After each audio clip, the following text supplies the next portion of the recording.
For those of you that are in the lobby, we're going to begin. It is 5:30 p.m., so if you want to join us now for the Mayoral Forum. First of all, thank you all for being here, both in person and on our live stream on YouTube at Building Belmont at our channel there. I want to first and foremost say thank you for what it means for you to connect and be involved in your community, to our current city council members, our current mayor, to our leaders, our business owners, our entrepreneurs, all of you for what you give to our community. Tonight is so much more than getting to hear from the candidates. Of course, you're getting to hear from the candidates, getting to know them, what they represent, how they care about the community, how they plan on serving the community, but ultimately it's about connecting with each other and the community beyond. In our nation, it's so easy to dehumanize a person that you may only ever see on the other side of a Facebook screen. It's so easy to criticize a person that you don't have to share a gas station with.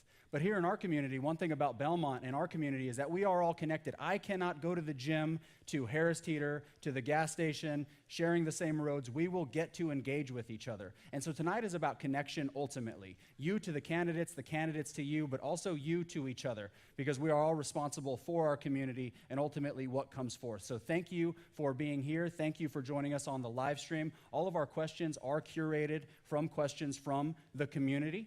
This is an event that was inspired by the community. This is an event that was made possible by the community. And thank you to our partners at the Montcross Area Chamber of Commerce, Gaston Business Association, Caramont Health, and the Del Barajas Marketing Agency for supporting our initiative tonight. So without further ado, I'll introduce your mayoral candidates, and we will begin. First, we have Martha Stowe. Martha is a lifelong educator who taught 15 years at South Point High School. She has served 4 terms on city council and is running for mayor of Belmont to complete Charlie Martin's term. Rick Jordan. Rick Jordan is dedicated to bringing infrastructure up to date and being proactive, not reactive, if elected mayor. Rick Jordan believes in bringing unity to the town through division and to look at all points of view to come to a singular voice. Next is Amanda Wall, 31-year-old mayoral candidate with a deep history in our beautiful city of Belmont. And Richard Turner. Richard Turner is in his 3rd term as a Belmont city councilman and is the current mayor pro tem. Richard has served Belmont in various capacities, including 2 terms on the Planning and Zoning Board and the Park and Recreation Advisory Board. Richard and his wife Marie have lived in Belmont for over 30 years. Richard believes that his experience and ability to lead and build consensus on issues makes him the best candidate to be elected as Belmont's next mayor. Thank you, candidates. I want to say thank you for your service to our community. It is ultimately community service. As a former police officer, I understand that that is a thankless role. So also thank you for being here tonight. All of our mayoral candidates are present tonight. So our candidates will be given a certain amount of time to answer. Our first question will be a 30-second question.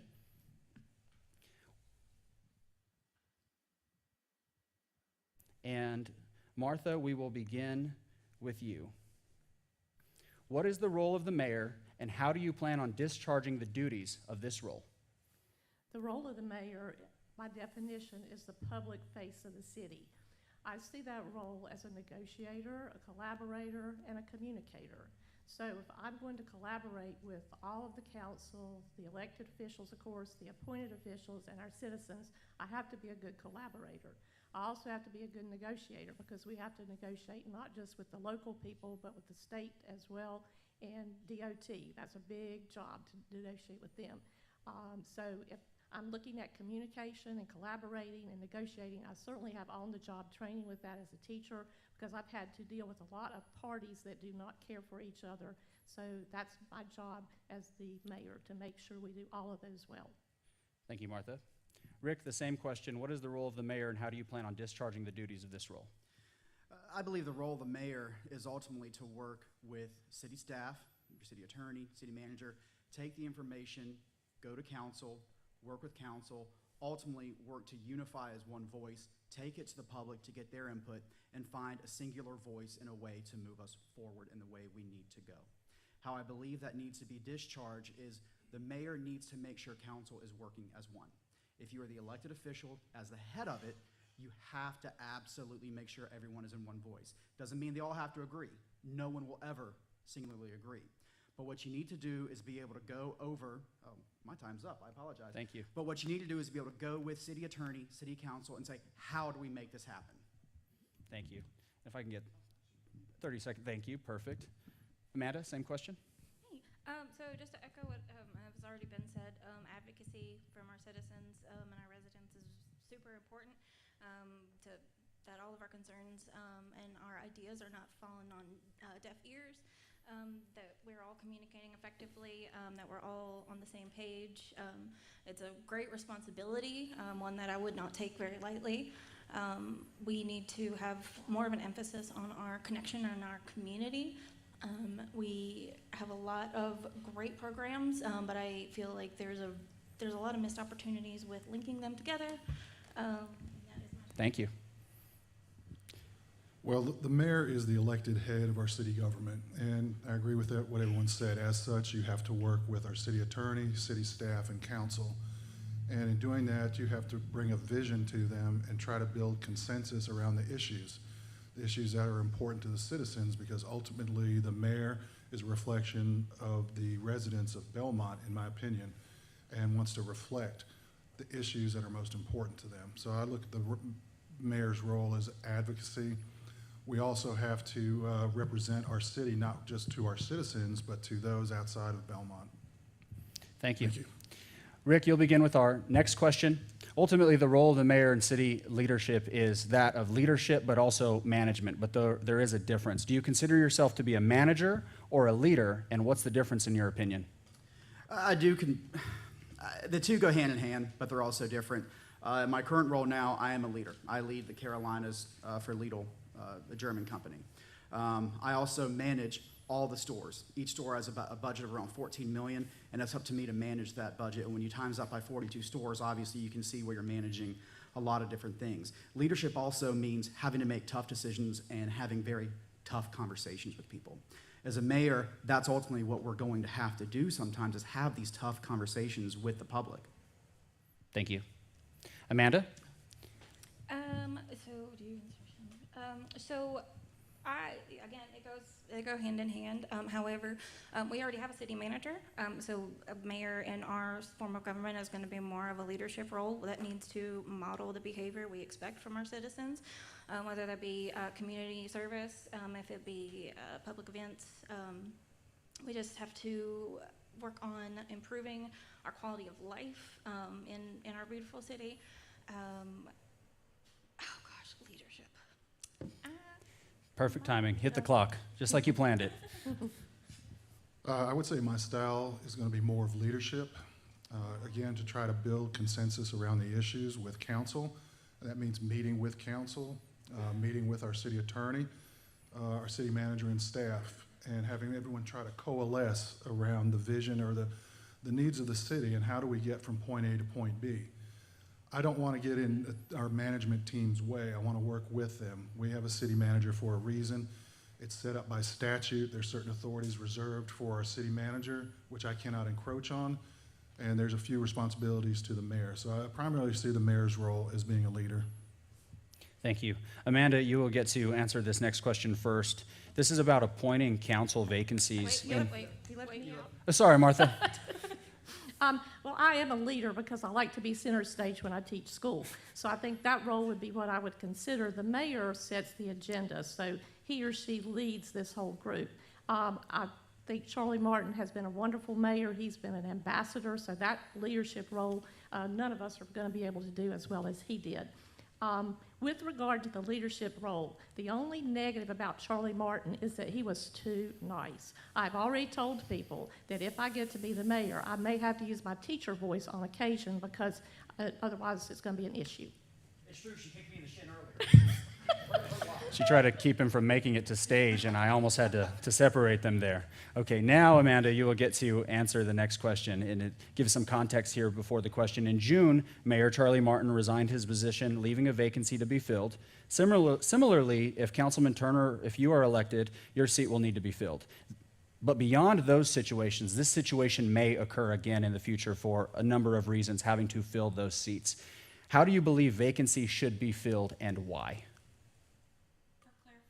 For clarification, you mean vacancies like if, for Richard's seat, if he What do you mean? Yes, that's a more specific example, but for example, when Mayor Charlie Martin resigned his seat early, the position had to be filled, and council has to work together as a team to do that. How do you feel those positions should be filled in the future? Because that may happen again for a variety of reasons, not only for election in this situation. How do you believe that that seat should be filled? Well, I think that it should be a special election. I'm not really entirely versed on that form of how things run. I'm not comfortable really answering on that. I'm so sorry. That's okay. I was not prepared for that. I do feel like it's important for everyone's voices to be heard. This is such crazy circumstances around this election. Like you said, it's kind of unprecedented. We've never had this before. I'm not sure. I'm not. That's okay. For all of the candidates, it builds on the question of leadership. So we'll, if you don't mind, we'll move on to Councilman Turner. Thank you, Amanda. Well, I mean, my thoughts on the issue are going to be directed by the North Carolina general statutes because it's clearly laid out how these appointments can be made.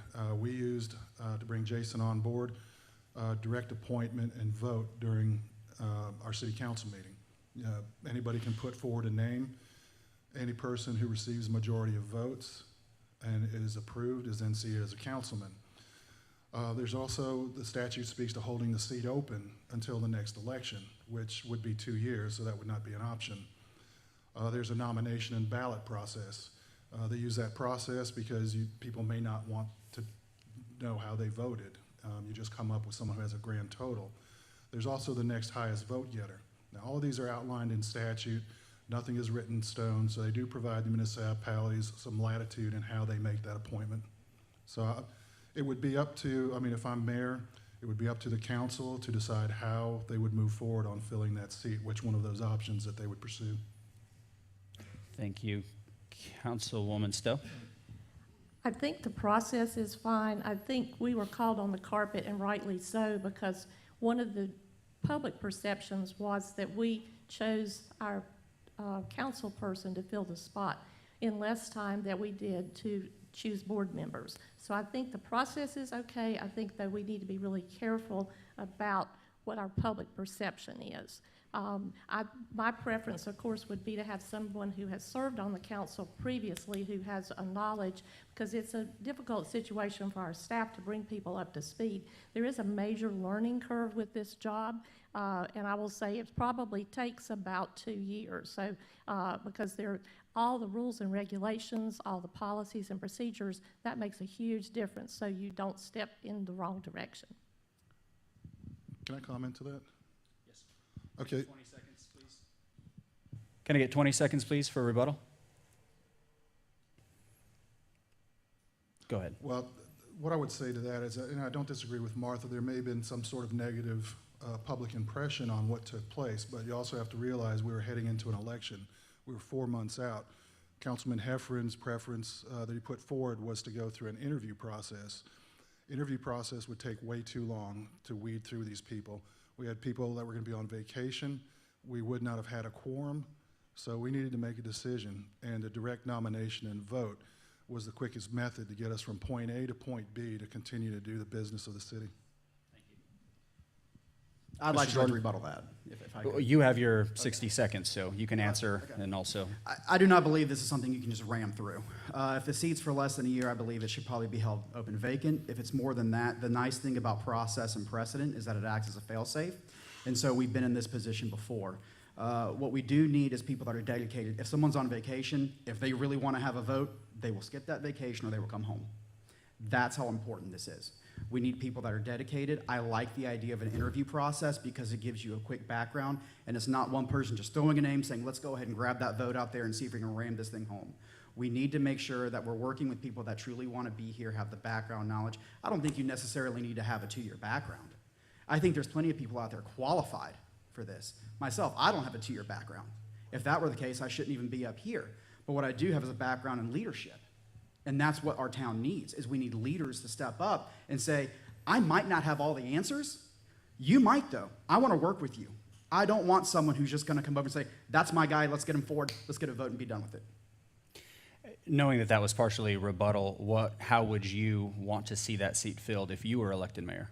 If I were elected mayor, again, if it was for a term that's under 1 year or heading into a special election, here's the thing we have to understand about special elections. You're also going to have a lower voter turnout, right? So you're not really going to have a true voting basis of the town. If it's less than a year, I believe that seat should be held open until you can come to a full voting term so that you can actually use this as a reset period and still try to work together as one voice who is the elected body.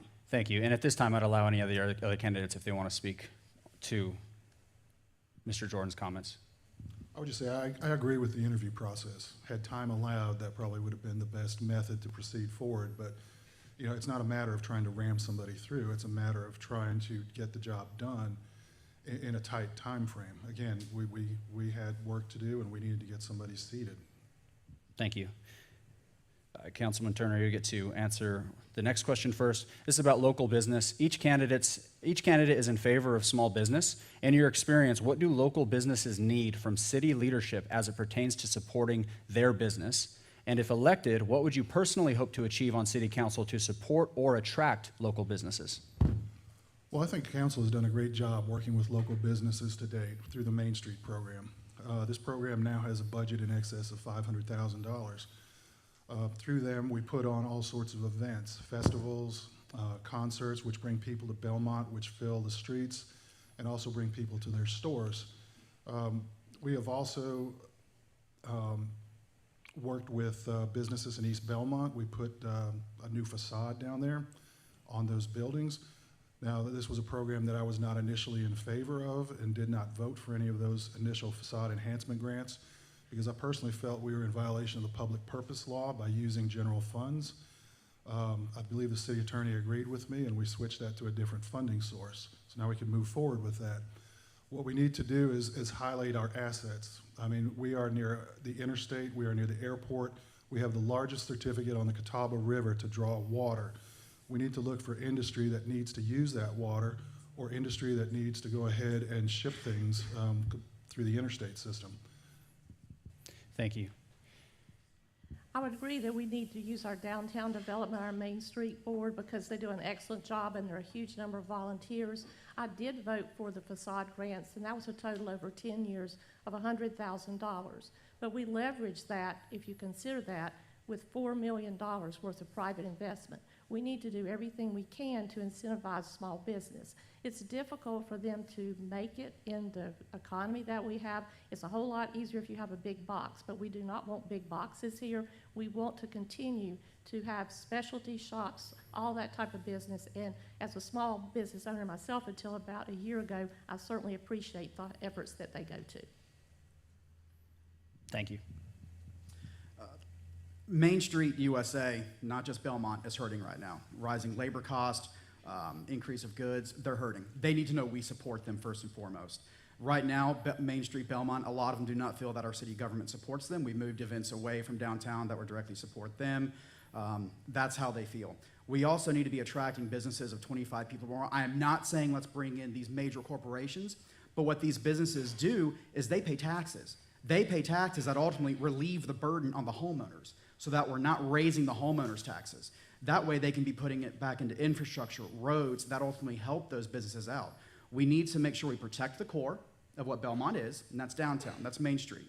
We also need to make sure we're looking at expanding that, but not by bringing in massive rapid development. People that are so against Belmont changing, Belmont is not changing. Belmont has changed. It has grown 70% since the year 2000, 40% of that since 2010. The median age of Belmont, 33 years old. 25% of all of our residents are under the age of 18. That is a generational change, and we need to embrace that and support that for our future. Thank you. Candidate Wall? Hi. So, yeah, like they've all said, the DBDA pretty much has downtown covered. Other than our infrastructure, there's only so much that they can do as far as our sidewalks go, our parking problems, public transportation options, transit options. We have downtown businesses that are experiencing issues with sewer backups.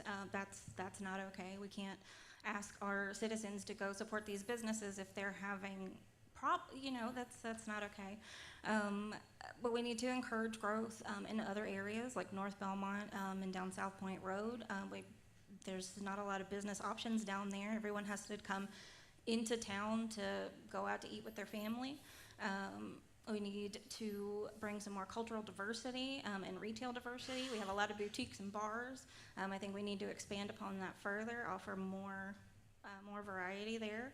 And we also need to do whatever we can to attract childcare facilities. It is absolutely impossible to get childcare, and that is. Thank you. Thank you. And I did speak to several downtown business owners, a small business owner myself. There is a spirit about Belmont, Gaston County, North Carolina that's very entrepreneurial. Our roots in Belmont is entrepreneurial. When they wanted a school, it was entrepreneurs that stepped up to build the school. If they wanted to get something done, it was the small business owners that were the backbone. And I share this with the candidates and also with the community. The resounding answer from small businesses, especially downtown, was, we just want to see you more. The events are great. They're thankful for the events, but they just want to see you more in the stores, frequenting the stores, making the decision to visit them. So thank you for what you've done for small business to this point, and thank you for what you would plan to do. Councilwoman So, you'll get to begin the next question, and this one is quite long, so please bear with me a moment. This is about development and growth. Growth is inevitable. Belmont is near one of the fastest growing cities and one of the fastest growing states.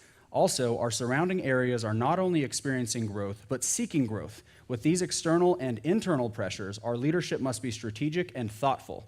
What does thoughtful development mean to you, and how do you intend to guide our growth? Thoughtful development to me means that we're looking at the quality developers who want to come to our area. A number of us, including Charlie Martin and I, have talked about the development is coming, whether we want it or not. We're too close to the airport, too close to Charlotte to think it's not happening. We have some quality developers who want to work with us. If we don't choose to figure out how to collaborate and work with them, and I think we will, then we will end up with more of the tract developers, that kind of stuff, the people who are not going to build what we want. And so by right, unfortunately, there are a lot of things they can do. One of the things that's the most difficult as a council is for us to work within the framework of the state statutes. In the past 10 years, they have severely limited what we are able to do, even to the extent that we have very little options with regard to architectural standards. So sometimes when we've worked a year and a half on a project, it comes across when we vote as though we're just rubber stamping it, when in reality we've negotiated to get a lot of stuff, not just traffic mitigation, but to make sure the driveways are the appropriate setback, and sometimes we've changed those. So all that makes a big difference, but we want to work only with quality developers. Thank you.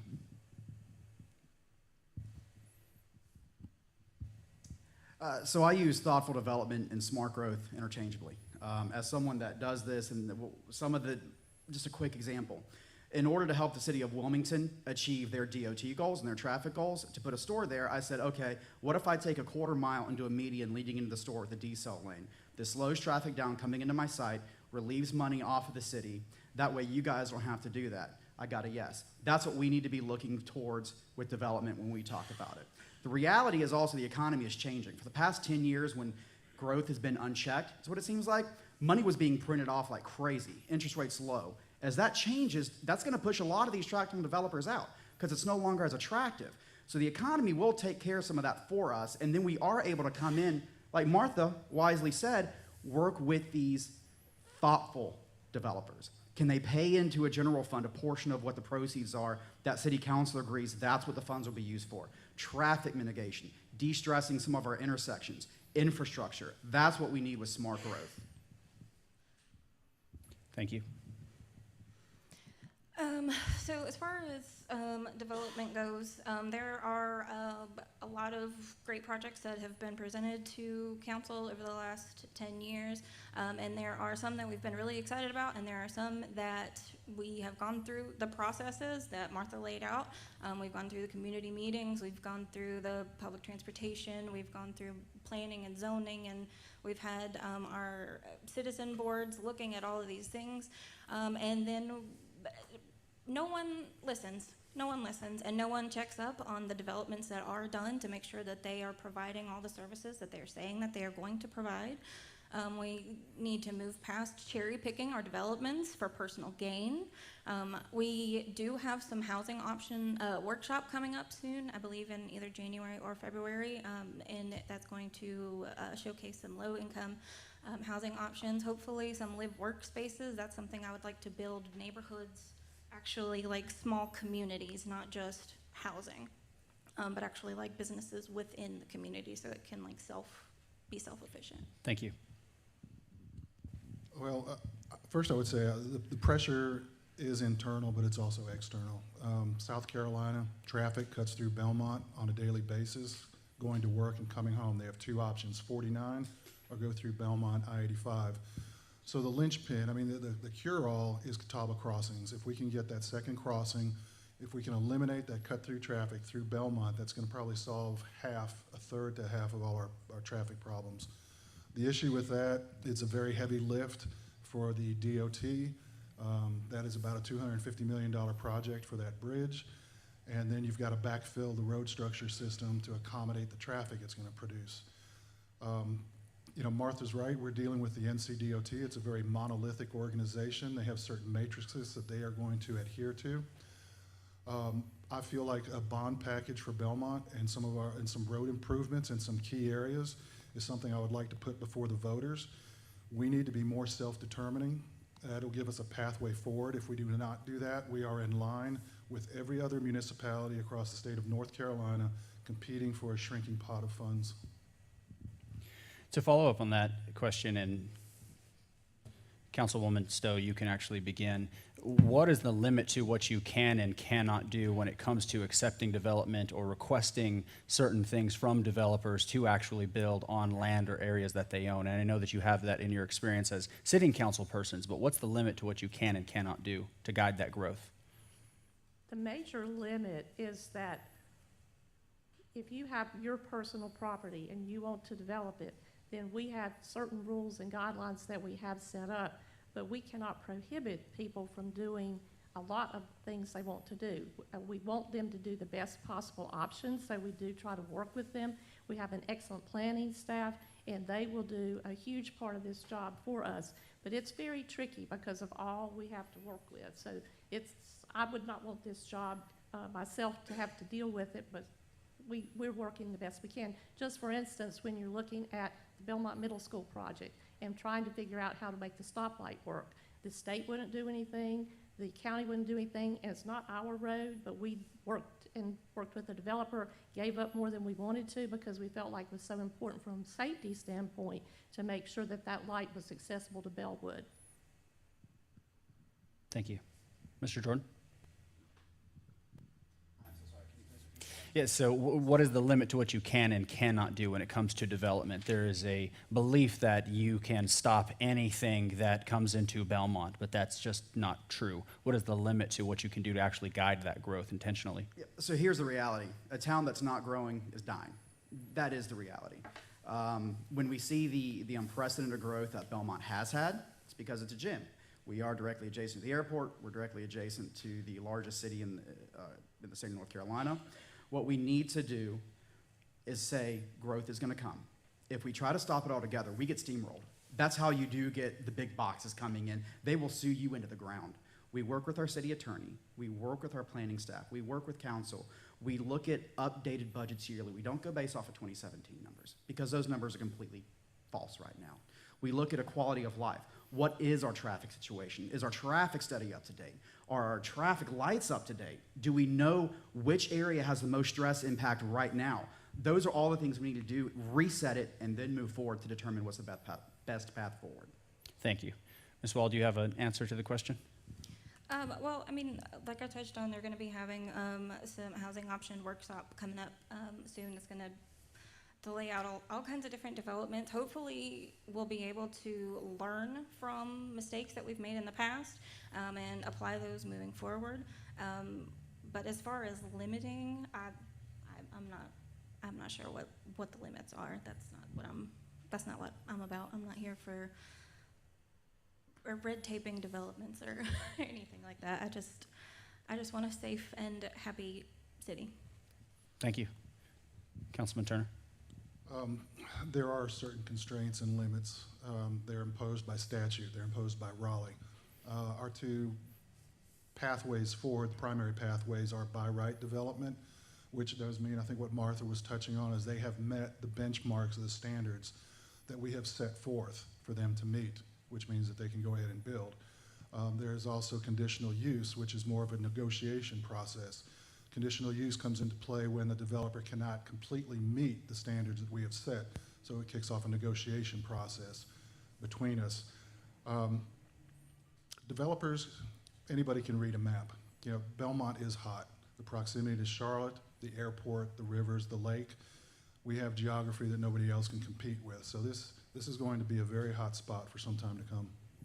Thank you. And I'm going to ask the next question, and it's open to whoever wants to answer first. Everyone will get an opportunity to answer. But on the topic of limits or limitations, recently, multifamily development was limited to the Wilkinson corridor. In your opinion or experience, do you support this? Why is it helpful? Or what are the adverse effects of a decision like this? When you look at, and I'll try to do this quickly, you got to think of a spider web. If Wilkinson is the tip of our fingers, right, and we limit multifamily to that, and you think of a spider web, the core is your strongest, right? You collapse on yourself. All that traffic will funnel into downtown, come back out, and destroy you. Multifamily, I'm not saying let's build 20-story towers. Multifamily can be 4 units or more. I mean, it can be small little projects, thoughtful, meaningful projects. Multifamily can also be $2,000 and $3,000 a month units that increase your tax base. Multifamily is not a dirty term that we have to hide from. It can actually be an attractive vehicle for a town. It just needs to be done thoughtfully. That's how we need to look at it. We do have some pockets where we can look at that, but we also need to make sure we're doing it in a way that says, and I completely agree with conditional use, it's a negotiation process, right? We're not going to say, hey, come on in here, bring 300 units, do whatever you want, party all night, no gates, anything goes. No, we're going to say, this is a well thought out town. This is a family town. We can look at your project. We'll talk about your project, but this is going to be a process. It is not going to be a rubber stamp. And it is going to take the majority of our council, and we're going to go back and forth. We're going to work with our city staff and our planning and zoning to make sure this can be supported. It is not going to be a quick process. In summary, do you support the limitation on multifamily development, or would you have approached it differently? And that'll be the same question for all. I think I support the amount of units that can go in any given project, if that suits it. Thank you. Yeah, that didn't answer the question. I don't think that was right. The state of Wilkinson Boulevard corridor is completely kind of up in the air right now between the links. The light rail is going to be coming. We're going to have the 85 widening. We already have new apartments that are going up across 85 behind Shooters Express. We have the hospital. We have apartments already existing along Wilkinson. There's not a whole lot more growth that can happen. And that goes back to cherry picking projects. That was pretty much intended to block one project that had already had the wheels rolling, and that's unacceptable. I'm not saying that I am for the project that was in the works, but I'm saying that it was unprofessional, inappropriate to pass that along through. That wasn't okay. Thank you. Actually, I support limiting the high density to the Wilkinson Boulevard corridor. I mean, I advocated for that change. I mean, our internal roads cannot accommodate any more cars. We do not need these monolithic structures, 300, 400, 500 units being propped down into a lot of neighborhood type zonings. It just seemed to make sense for the near term, the high density with the light rail, with the widening of I-85, with the widening of the Catawba Bridge to 6 lanes. This is where you would want your high density, in my opinion. We did recently just have a vote on this. It did pass 3-2. It's the second time we've seen this. There were some folks that wanted to return us back to basically conditional use, but I mean, for me, for right now, my objective was just to take it off the table because we cannot accommodate these apartments right now. Until we get some serious help from the NCDOT or get a bridge across Catawba River or something happens with South Point Road. I mean, we've already got 20 pounds we've tried to shove into a 50-pound bag, so to speak, or 10 pounds into a 20-pound bag. And we're just going to add more. I mean, for me, that's unacceptable. I mean, that's not keeping faith with the citizens. Citizens don't want apartments. They're worried about traffic. This was just going to potentially add to that situation. I do want to ask, and I didn't plan on sharing so specifically to my circumstance. I'm a small business owner, started my business in 2020, and this is for the panel and the community as well. My wife's a third grade teacher, and all that we can afford in Belmont, although we love it and we do hope to buy a home one day, is an apartment. So I do live in an apartment now. I am thankful for that development. It's Aberfoyle specifically, but to that point, the future of Belmont may call that place their home to the missing middle or to people that do want to live there. So how do you represent that citizen that I agree the traffic can't sustain much more, but at the same time speak to the citizen that simply calls an apartment a home? Well, I mean, we've got a fairly substantial amount of apartments right now. The missing middle will address a lot of that. The missing middle as a concept is quadruplexes, duplexes, duets, triplexes, et cetera, courtyard-type homes. Now, there was a vacuum created when we moved the bulk of the apartment complexes to Wilkinson Boulevard. I mean, there still will be apartment complexes. It's just a matter of geography. They're not going to be on the peninsula. So that vacuum can be satisfied to some extent with what we're putting in place with the missing middle. Now, the apartments are off the table for now. As Belmont develops and grows, and we may see money from the DOT, and we may get the Catawba Crossings Bridge, we may get the South Fork Parkway completed through these developments, then we start to have options. That's a 4-lane thoroughfare when completed. If we can widen South Point Road, okay, so then you have more capacity. At that time, when capacity is increased, then future councils may want to revisit that decision. But for right now, I mean, I stand by it. I believe limiting our high density to the boulevard is the right answer for the situation that we currently find ourselves in. Thank you. And for you and Councilwoman Stowe, which you'll get to answer next, of course, is you are both obviously on the council to approve this or to discuss this. So I do appreciate your perspective from being at the table and voting on those things. Councilwoman Stowe? Yes, Mr. Heffernan and I voted to go back to what we had before, which was conditional zoning. What that means is that we would look at each project separately and decide whether that was the right fit for us. What happens with regard, say, particularly with the Park Street project, is that now there's some blockades there. It's not that we can't do it, but we're going to have to think more carefully. The protections we had in place, both our zoning board and our staff, our planning staff said we had enough protections with what we had in place to begin with. I certainly think we want more apartments on the boulevard than we have other places because that helps light rail be more of a possibility. But I'm, as I said, both Mr. Heffernan and I felt like we had enough protections in place with conditional zoning. Thank you. And our next question will be on advocacy. You'll have 60 seconds to answer that question. Oh, sorry. Can I rebuttal? Excuse me? Go ahead. Can I rebuttal? 20 seconds, please. And that's all good and well. So, oh my gosh, it completely went away.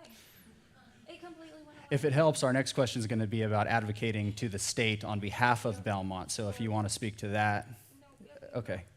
Thank you. So our next question will be on advocacy. What is your plan for engaging the state of North Carolina to bring opportunities and resources to Belmont? And that will be a 60-second answer. Thank you, AV team. And that will be Rick to begin. To advocate to the state of North Carolina, Belmont has outpaced 86% of all other jurisdictions in the state of North Carolina.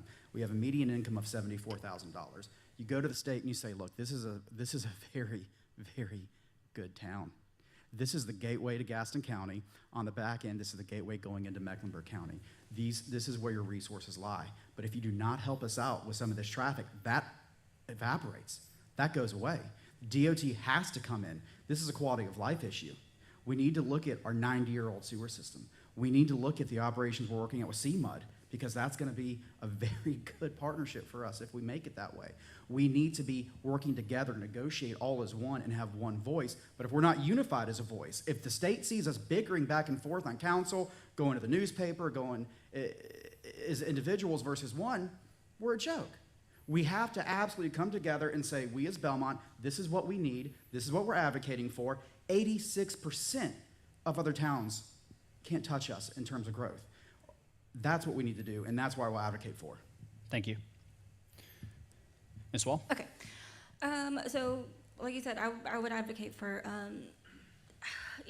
supporting our people, it came back to me, the missing middle. And apartments and things, I can't afford to live on my own. I'm living with family. I'm raising my children. We are a 3-generation household, and there is no middle. There is only high end. There is no low. A 1-bedroom apartment in this city goes for $1,400 with no amenities, no utilities, nothing.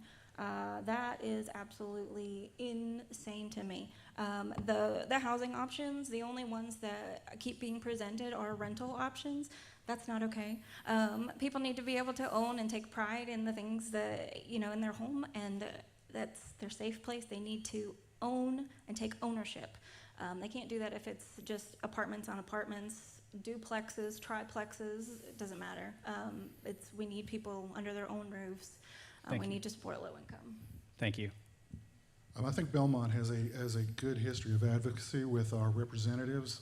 We've recently received $10 million for our water and sewer from the state legislature. Prior to that, we received Part F grants for both our rec center and Kevin Lofton Park.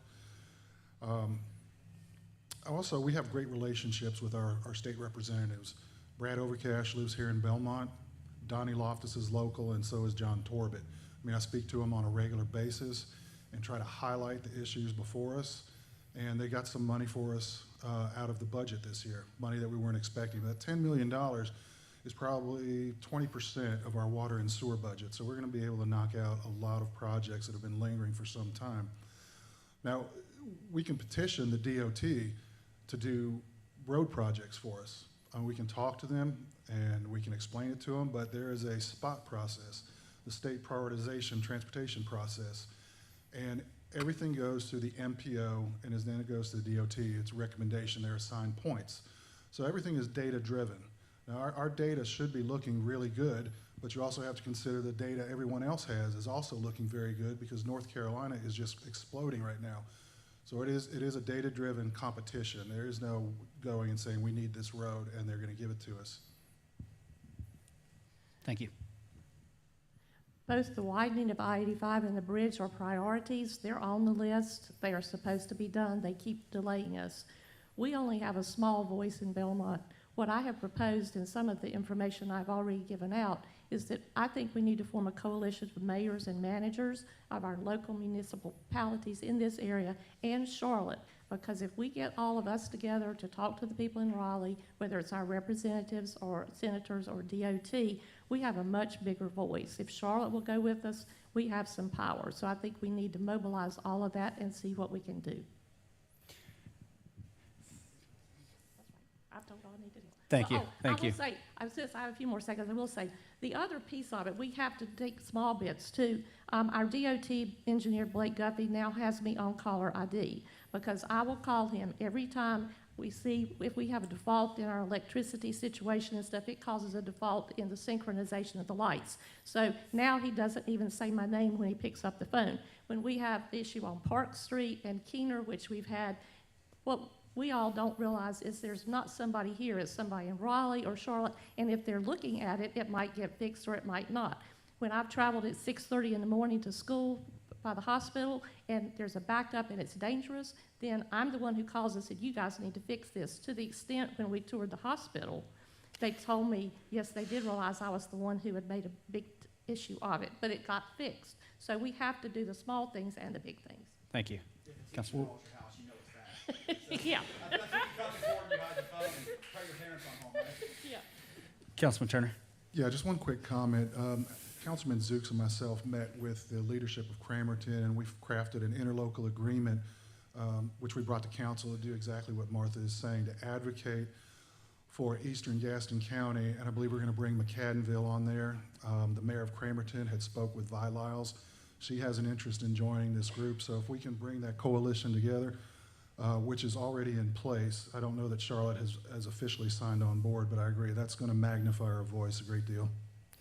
Thank you. You mentioned, and this may be a question specifically to our seating council persons now, that there is a process for getting the roads addressed, correct? And we're going to touch on traffic in a moment, but is there anything in advocacy that you can do to, although everywhere in North Carolina is growing, so you may not be able to do anything to move us up on that list? In your experience, is there anything that can be done? Specifically, I'd like to cite an example. Harris Teeter would not have come to Belmont until they realized what Belmont is specifically. Correct. So is there any way that people can understand also at the state level what the pressure is that's on Belmont and our traffic infrastructure right now? I think the only thing I would say is that we are on the top priority list for 85 and the bridge. So if we get both of those projects headed the right direction, then that'll make a huge difference in the bottlenecks that we see. So that's the biggest thing to me. Thank you. Yeah, I would agree with Martha. And I mean, it's something of a coup that we did get those two projects funded in the STIP because there was a lot of competition for those funds. A few years ago, the NCDOT, I mean, they blew a ton of money through poor scoping, poor estimates, and poor management. And that's what threw a lot of us municipalities and the projects behind. They went from the active phase and engineering phase to being on hold. There are things we can do as a municipality. Like I said, we can float a bond. We can put that directly to the voter. We can also use matching funds for projects that have been identified.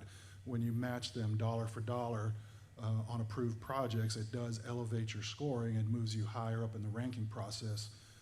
But you've got to be willing to commit those dollars. The catch there is once you've committed those dollars are committed. So we can't retract those dollars. And we're committed to that project. So you've got to really hope that it scores well, nothing scores higher. It's a little bit risky. That's why I'm more in favor of a bond project. Can I rebuttal that? Thank you. Yes, go ahead. So bonds can be tricky institutions. It is a tax. Make no mistake, that is a tax. And if that is a 20-year tax or a 30-year tax, that's not us paying that. That's our kids that pay that. And that is subject to what the rates are at that time. Now, if we're going to go that route, we need to be much stricter on saying, okay, with this bond, it's going to become 4 lanes, not 2.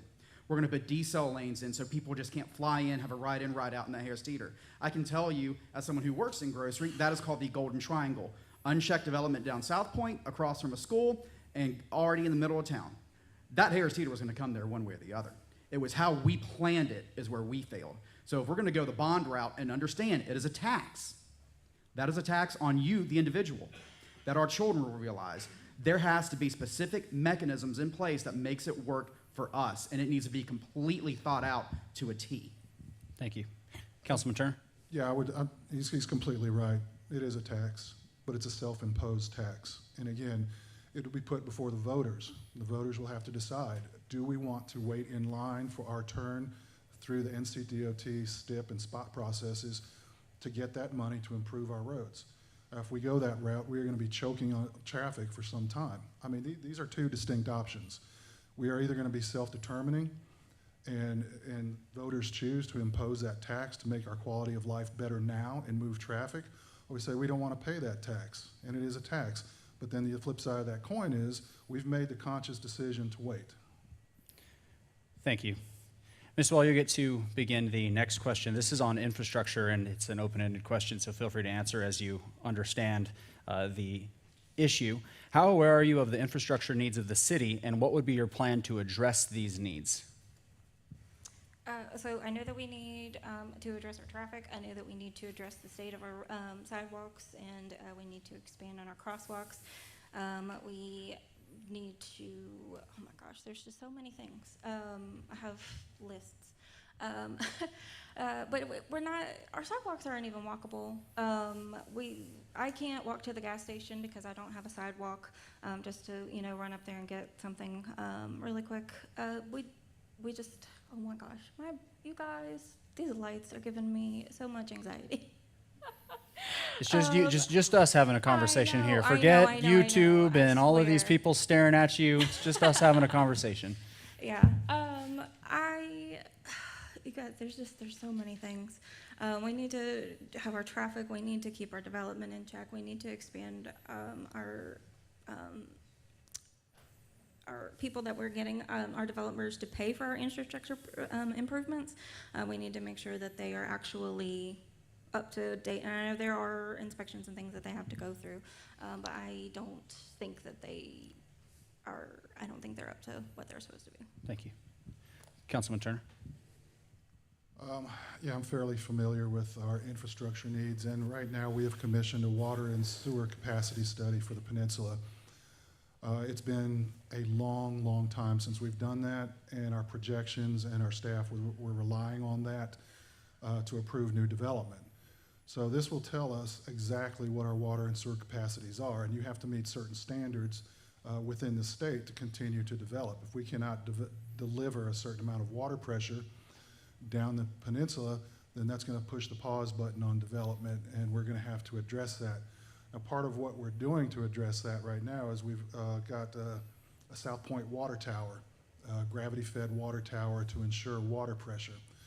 We've also got an issue with our water delivery system on the peninsula. We have one 10-inch line going down that peninsula, and we are trying to address that, put a secondary line in, but we've got a real issue. If that line goes down, you don't have any water on the peninsula. There's no I don't believe we have any redundancies in place or agreements with other municipalities to pick up that slack and bring water from Three Rivers. So this is a critical issue and one that we're looking at.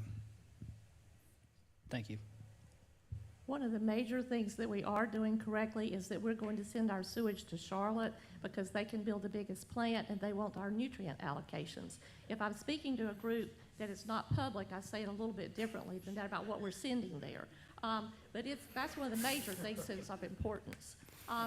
We have somebody to thank who is not here. Kevin Lofton saw what our infrastructure needed to be and made sure that the city council voted, I think he maybe was the deciding vote, to tear up Main Street and redo all the water and sewer lines. So we had a head start on that. Otherwise, we would not be getting to do what we do downtown on a regular basis, which is enjoy all the entertainment and the restaurants.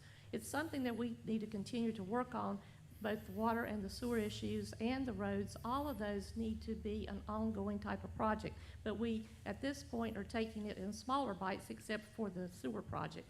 When we're looking at this, though, the infrastructure also includes not just roads, but greenways and all of the other things that we're looking at, all the bike ped types of things. So it's not just the water, sewer, and roads. It's the other piece of this as well. And we need to make some comprehensive plans, and we're working on that to try to do those things. My wife woke me up one morning and said there's toilet paper in our yard. And I said, neighbor kid must have done it. And she goes, no, it's coming up out of the ground. And I said, oh, well, that's not good. Turns out, 90-year-old terracotta piping meant to last for 50 years in large chunks of Main Street. You know how you eat a whale? One bite at a time. We are facing a whale. Partnering with Seed Mud helps us take that one bite out. Why reinvent the wheel if the wheel's already invented? Let's just make it run a little bit smoother, right? What gets people really excited about infrastructure is the traffic. But if you can't go 9 inches below the ground because your water and your sewer can't handle that capacity, and you're constantly going around and making repair after repair after repair, that cost adds up more if you say, okay, enough. We've got to find a comprehensive plan to go ahead and redo all of this in large chunks. Again, bite after bite, comprehensive planning. This is a whale, and that's how we're going to go with it. We don't need to reinvent anything. There are systems in place. We make partnerships, and we also look towards the private sector and how we can do this even better. Thank you. I do want to speak outside of the question to follow up the area that is Belmont that is north of Wilkinson.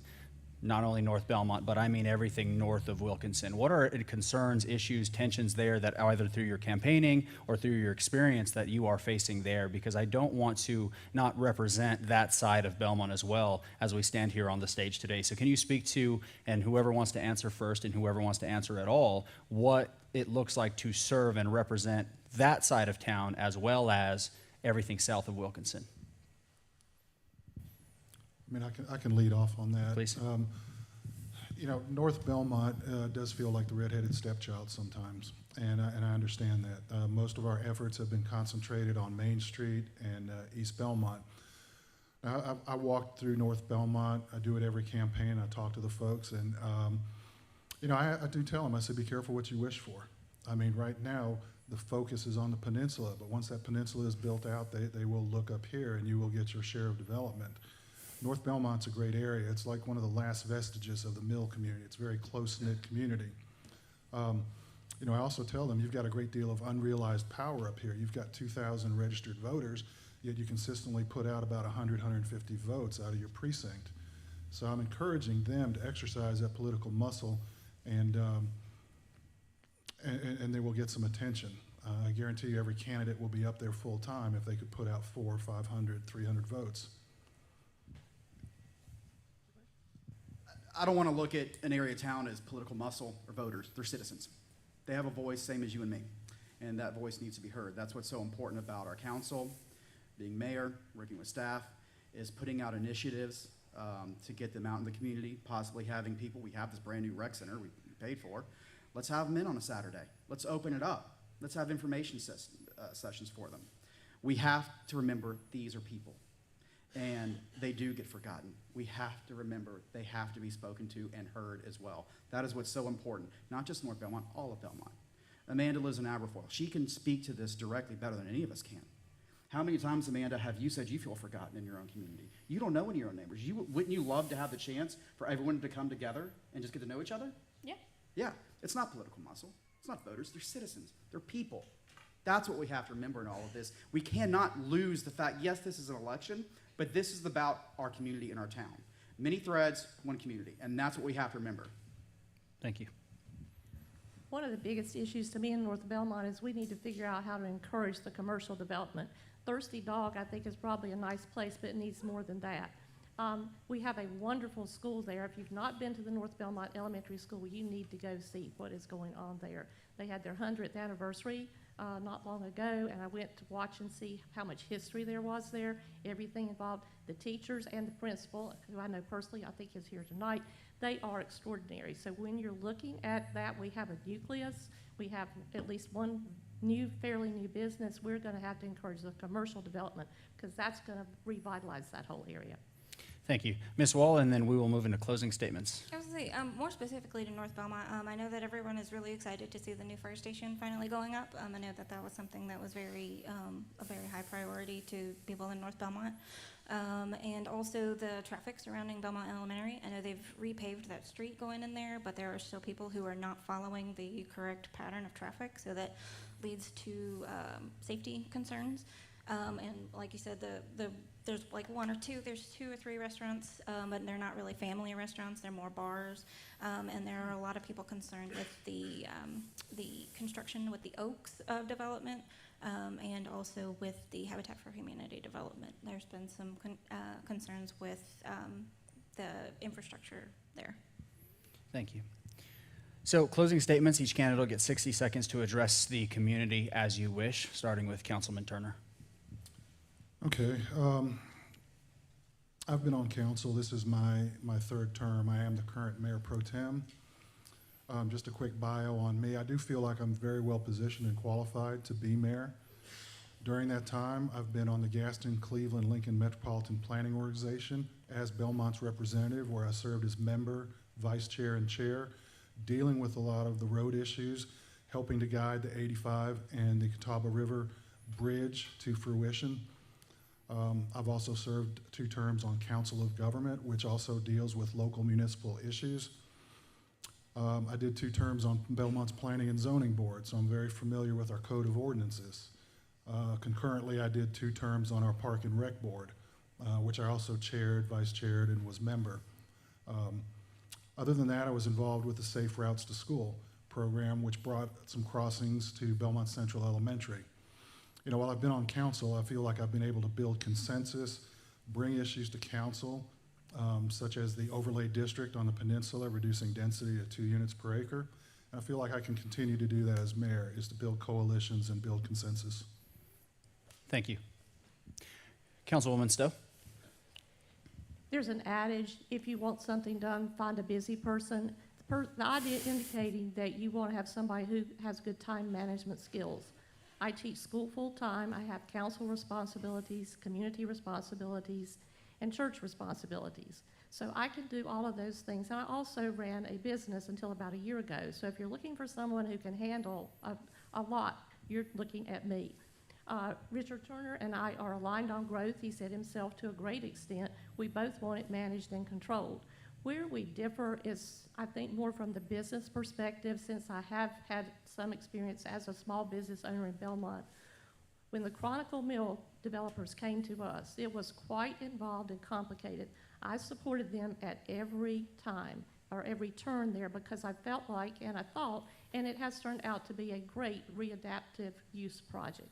The other thing that I voted for that was questionable to some people, we decided that we would support the ABC board and pay their rent for 5 years if they needed it. They did not need it but for 2 years because we had an excellent board. They now not only are looking at a second store, they have given us up to this point almost $700,000 to put back into the city coffers for programs. So I think from the standpoint of a good business decision, that definitely was. The last thing I'll say, Charlie Martin thinks I have the leadership skills and experience to do this job. So if he thinks so, then you definitely need to vote for me on November 7th. Thank you, Councilwoman. Mr. Jordan? I can't follow that, Martha. I'm in front of jurisdictions every day. It's part of my job. And I can tell you the most effective ones are usually the ones that disagree the most, but are able to come together as one voice. Through division usually comes unification because they choose to work together. A mayor's role is to say, we have so many different opinions, how do we come together and work as one to come to one outcome? The minute you tell someone, not gonna happen, can't happen, let's move on, you've killed something that could have been great. When you come together and say, okay guys, how can this happen? That's the role of a mayor. How can this happen? Through different opinions, let's work together and get it done. That's why I believe I am the right choice for mayor. I'm not gonna tell you I have all the right answers, because I don't. I'm going to have wrong answers. You rely on your city staff. You rely on your boards. You rely on planning and zoning. You rely on council. Then you put it out to the town. You listen to the town. What does the town want? Is the town always right? No. Are we always right? No. But we keep moving forward together, and that's why I do believe I have the qualifications necessary to do this role effectively for the next 2 years. Thank you. And finally, Ms. Swall? Hey, so I know I'm nervous, I'm sorry. But just a little bit more about me. I didn't really get that big of an intro. My degree was in business administration. I'm currently on the PTOs for both Page Primary and Belmont Central. I've been volunteering with Gaston County Schools for 7 years.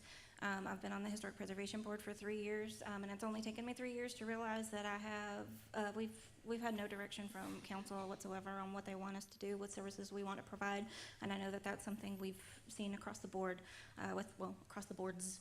The reason why I think I'm the right choice for Belmont, I'm born and raised here, and I feel like I have the most unbiased opinion. I'm not a property owner, I'm not a business owner, I'm just a lifelong resident and a concerned parent. I don't have any hidden agenda. I'm pretty straightforward, to the point, and my goal is to remain approachable. Like many of you here tonight or watching, I'm frustrated because it feels like Belmont isn't living up to its full potential. We need to improve our existing services, implement new ones, collaborate with local institutions.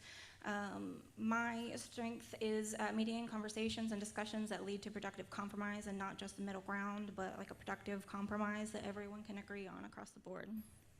Thank you. Thank you to all the candidates, and thank you for those of you that joined us as well as live on YouTube. Right now, we're going to have a 30-minute intermission before our city council forum. The mayoral candidates will be in a space just out the front door. It's going to be very clear where you can set up and you can speak to them, or you can address issues, concerns, comments, questions with them directly. So thank you, candidates, and thank you all.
Jason, Peg, Jim. Yes, sir. Ready? Okay.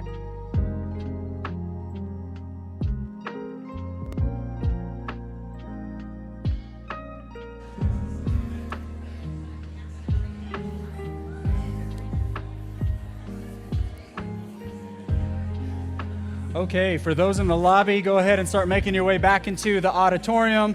For those of you that are watching on YouTube, go ahead and make your way from the kitchen back into the living room or wherever you're joining us from. We're going to begin here shortly. And if those of you that are out in the lobby want to be a really good friend, holler at those people outside to come in and join us so they don't miss it, all right? We're about to begin here shortly.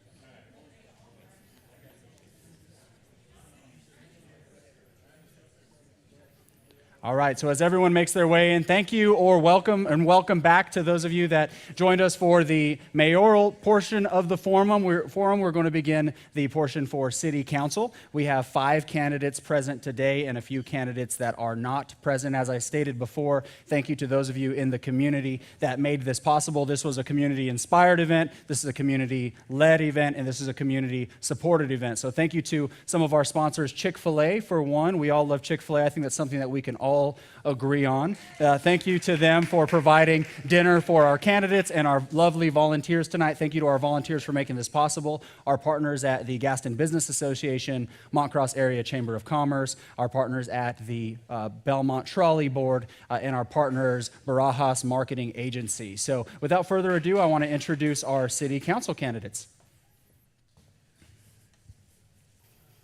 First, we have Corey Miller, and he loves being first on stage. Thank you, Corey, for joining us. Corey Miller has been a Belmont resident for over 10 years and has been heavily involved in the community since. He is a small business owner of Belmont Yoga and The Joint, located in downtown Belmont, as well as a self-employed artist and designer through his business, Lone Ranger Custom Works. He is a member of the Belmont Economic Vitality and Design Committees and the Art and Culture Vision Subcommittee. Through his community involvement and business relationships, he has formed strong connections with both residents and small business owners and has a desire to see Belmont thrive for all. As a city council candidate, his focus is on supporting small businesses, community accessibility, government transparency, strategic growth, and developing the arts and culture of Belmont.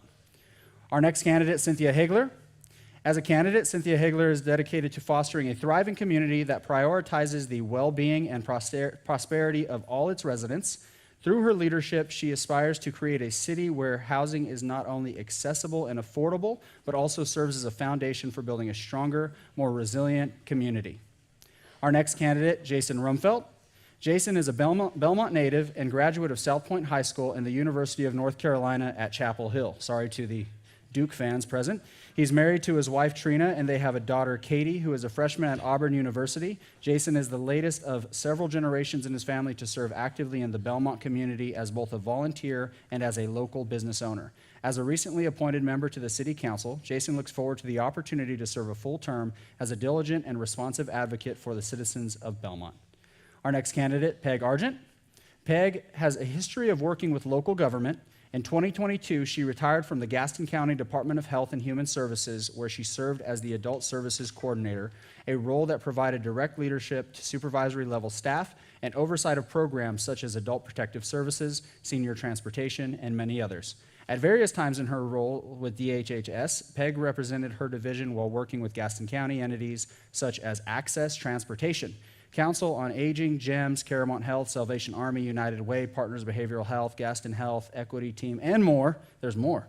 Peg established the first adult and aging services multidisciplinary team that pulled representatives from agencies across the county to discuss concerns of the community and the interrelated work that all members share.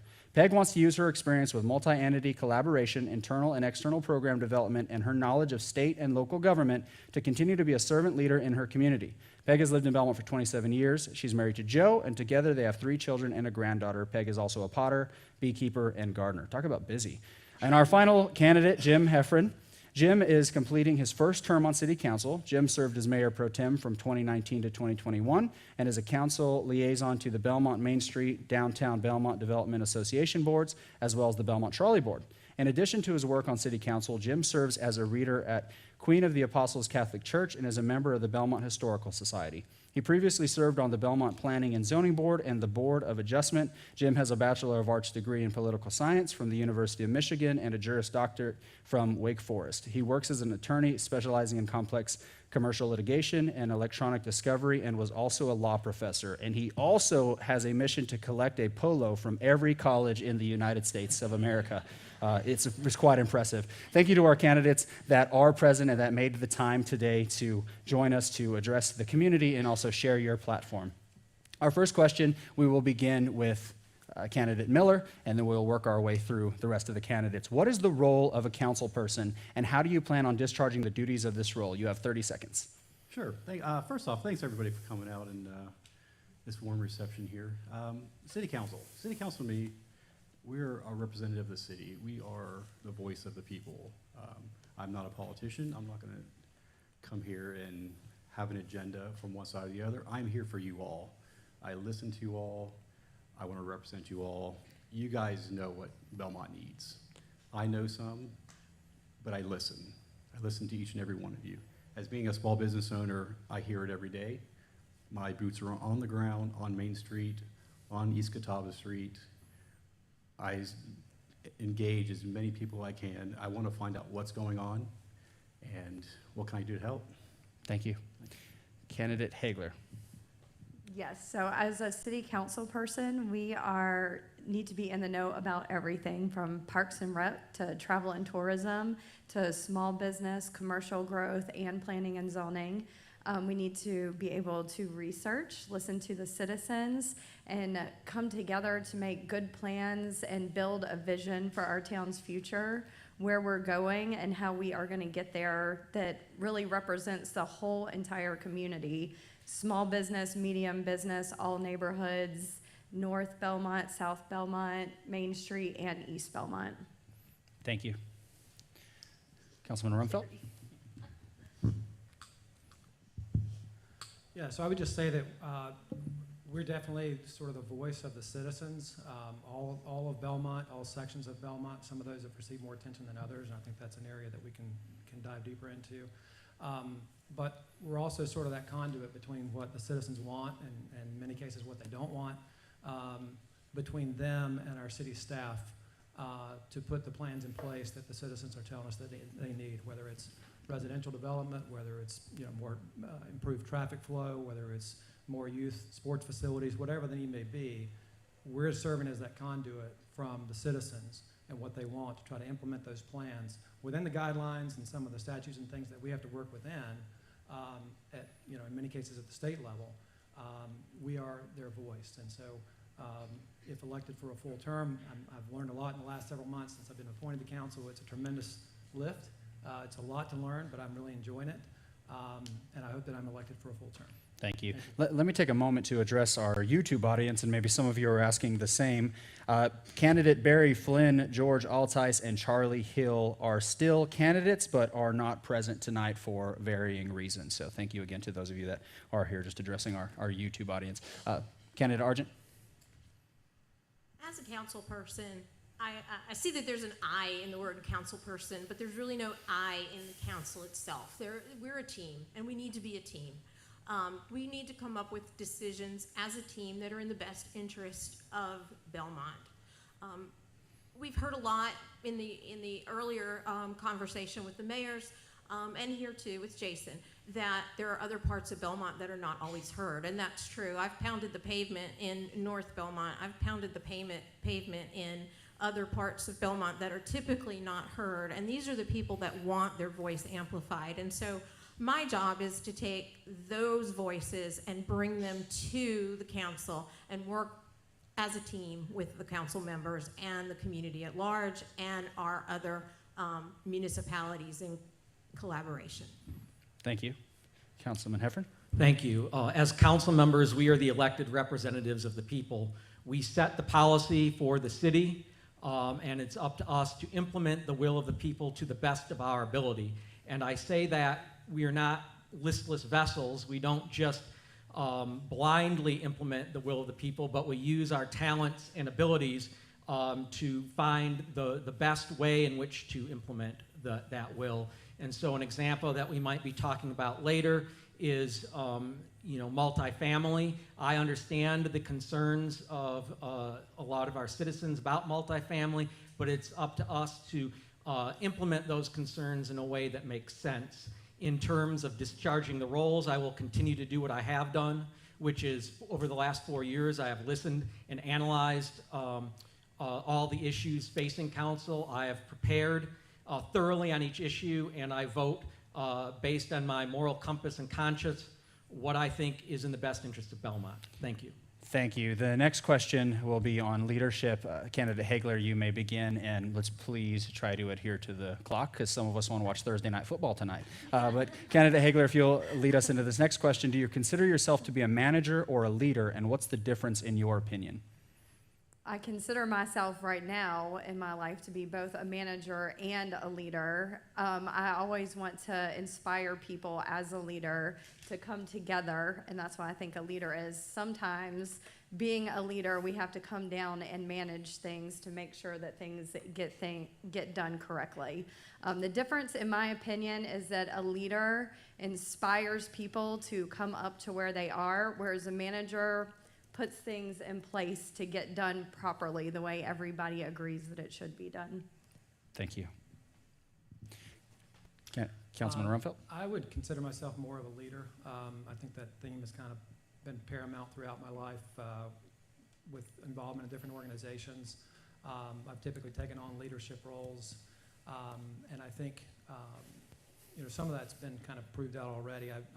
We have a brand new transportation advisory committee that's just been formed as part of city council, where we have a couple of council members that serve on that board. We serve as a liaison with NCDOT, which we'll probably get into a little later. But I lobbied hard for that position, and thankfully I was appointed to it for now, and also serve on the Tourism Development Authority. As far as the differences between the two, I think a leader exemplifies a lot of the qualities that I just mentioned, whereas a manager, is great at building teams and managing those teams. We have a fantastic city manager now, and we want to let him do his job to manage his staff and do so at the direction of council. But I do see a distinct difference between the two. Thank you. I've always been a leader. My experience with Gaston County DHHS, where I worked, I was in a leadership role for my entire career.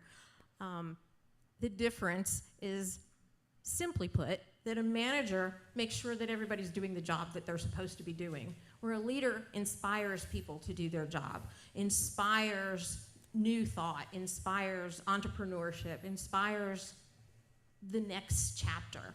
And we're having here in Gaston to redo a lot of what we've maybe should have done decades ago. And so we need a leader, we need a group of leaders to move us forward. Thank you. I see myself as more of a manager. I am not a visionary. I'm not a dreamer. I'm an implementer. I'm a detail-oriented person. But the visionaries and the dreamers need the people who are focused on details and processes and procedures to implement their vision in a way that works. And I do think by being a good manager, you become and reflect a good leader. So I think they're two sides of the same coin. I think there's a lot to be said for being constant and steady and someone that you can always depend on and that you know they're going to be responsible and get the job done. And so by being a great manager, I also think I'm a great leader for this community. Thank you. Thank you. Candidate Miller? The past couple decades of my corporate life, I was a manager. I managed departments, I managed people. Down inside, I'm an artist, I'm creative, I'm passionate. I am a leader. I like to inspire people. The big part about being a leader is listening to everybody, not just making a decision, saying this is how we're gonna do it. A leader needs to take in everything. They need to see what's best. They need to question that. Thank you. Hit the clock. Look at that. Councilman Rumfeld, you'll begin our next question. This is about staff and board relationships. As a business owner, your most valuable asset is your people. As a member of City Council, you represent the community, and your team for serving the community consists of your staff and volunteer boards. How do you intend to navigate the relational dynamics between you and your staff and board members? Great question.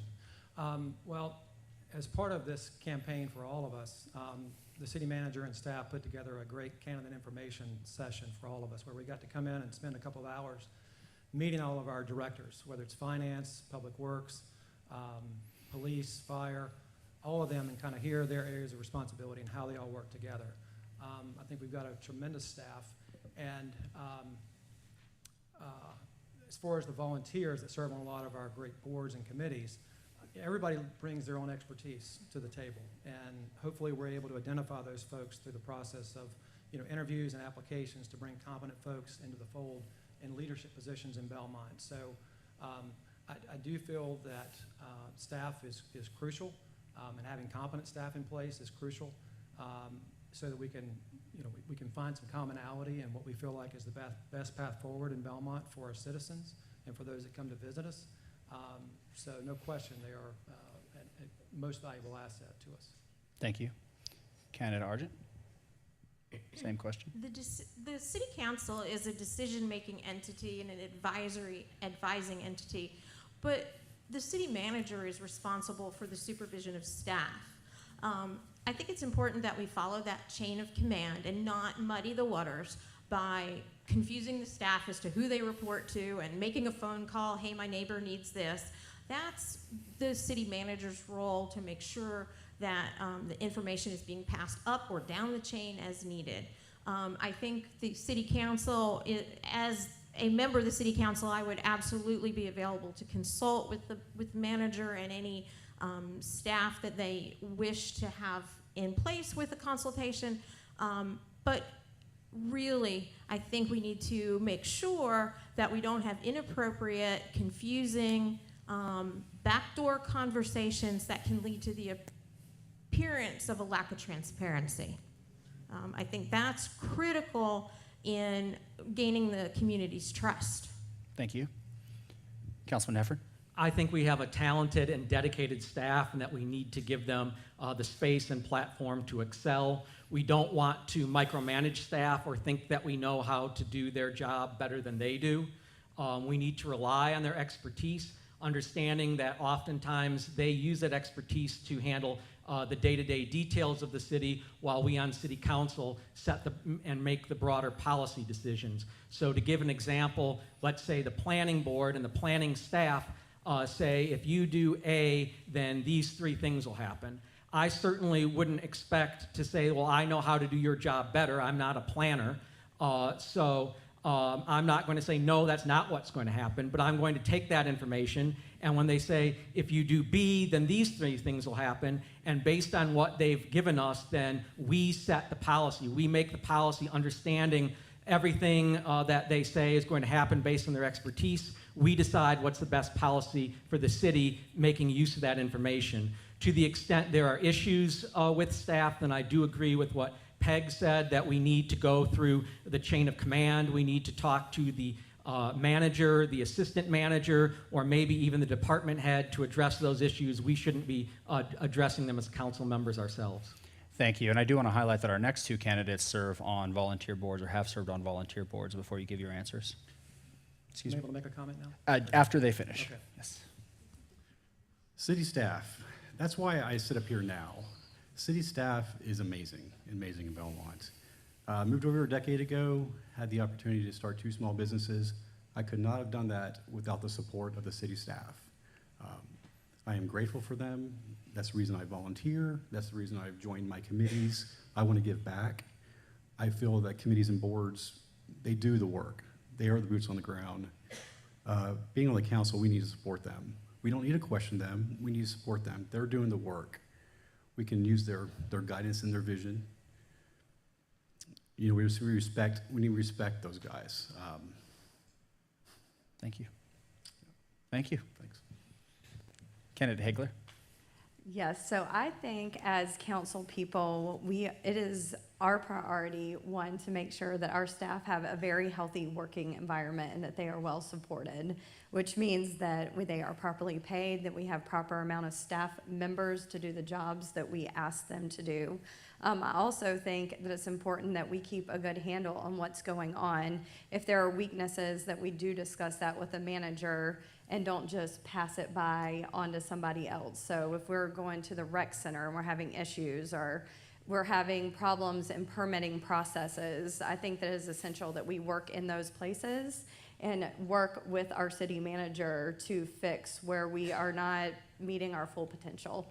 And then, of course, our planning boards, our volunteer boards, our volunteers are essential, and we are extremely lucky to have a community of so many people that would want to volunteer, and they are the voice of our public, and we should be listening to them, since they're there when it's not voting season, telling us what the community thinks. So, Thank you. Candidate Rumfeld, you wanted to If I respond? may, yeah, I was just going to address the question or the comment about working with city staff and not, circumventing them in any way, but going through. We have a manager council structure in Belmont, not a mayor council structure. So, to give an example, as a council member, we routinely receive phone calls, emails with various concerns, whether it's sidewalks or youth sports or whatever the issue is. Just in the last several months, my response to that has been to put that request directly to our city manager, who's very process-driven and has a tremendous staff around him, and then he delegates it to the appropriate personnel to handle that comment or that question or concern. So I think that there is, albeit a relatively new process, because he's only 6 months onto the job, but I think it's a very process-driven, very by-the-book method of dealing with citizen concerns. And that's been my experience just in the short time I've been on council with that in that regard. Thank you. In fairness to the other candidates, does anyone else want to respond to the question further? Okay. Candidate Argent, you'll begin our next question. This is about local business. Each candidate, every candidate, I don't think I've ever met a politician that doesn't say they love small business. I'm using in this context local business. The SBA defines a small business as 500 employees or less. I'm talking about local business. I'm talking about Belmont Specialty Foods, Everyday Market, Gigi's Consignment, local businesses. In your experience, what do local businesses need from city leadership as it pertains to supporting their business? If elected, what would you personally hope to achieve on city council to support or attract local business? We need to make sure that we are supportive and not put up roadblocks, that we break down walls instead. I think it's sometimes difficult for small businesses to set roots here. Through assistance with funding or grants, we can get them to be able to start their business. I think we can also do some cost-neutral things, which are pretty basic, like having them apply for grants with the assistance of a staff person, a Belmont staff person who can help with that and help them through the process. That doesn't cost anything except for some time. I think also we can make sure that we recognize that North Belmont and the east side of Belmont are part of Belmont, and that we can do things in those areas to bring local business as well. So it's good that we did the facade resurfacing in North Belmont, but we need to do more to get the local businesses up there as well. Thank you. Councilman Hefford? In a nutshell, we should listen and then get out of their way and let them succeed and thrive. We certainly have done a lot to support small businesses in the last 4 years, including providing small business emergency loans during the pandemic, approving outdoor dining to allow restaurants to have increased capacity and serve more customers. Since 2019, there have been 46 net new businesses and 291 net new jobs created in Main Street. I do agree that with PEG that we also need to show the love and bring businesses in other areas of the city. We've done that through a public-private partnership, improving the East Belmont streetscape, which I think everyone agrees looks really good. If reelected, I would continue to support small business, allow them to thrive. I would oppose any attempt to impose a municipal service district or any kind of tax on Main Street. And we also have great mechanisms through the Main Street program. The Economic Vitality Committee is always looking for new businesses and trying to fill vacancies downtown. And they've also supported meetups with business owners to hear their concern. And I would encourage that to continue. I think they've done at least a dozen so far, and filter the comments up to City Council so that we can address any concerns that our small businesses have. Thank you. I do want to take a moment to highlight our partners, Gaston Business Association and Montcross Area Chamber of Commerce. If you are not a part of those organizations, that is a really good place to start in growing and supporting your business. Candid Miller?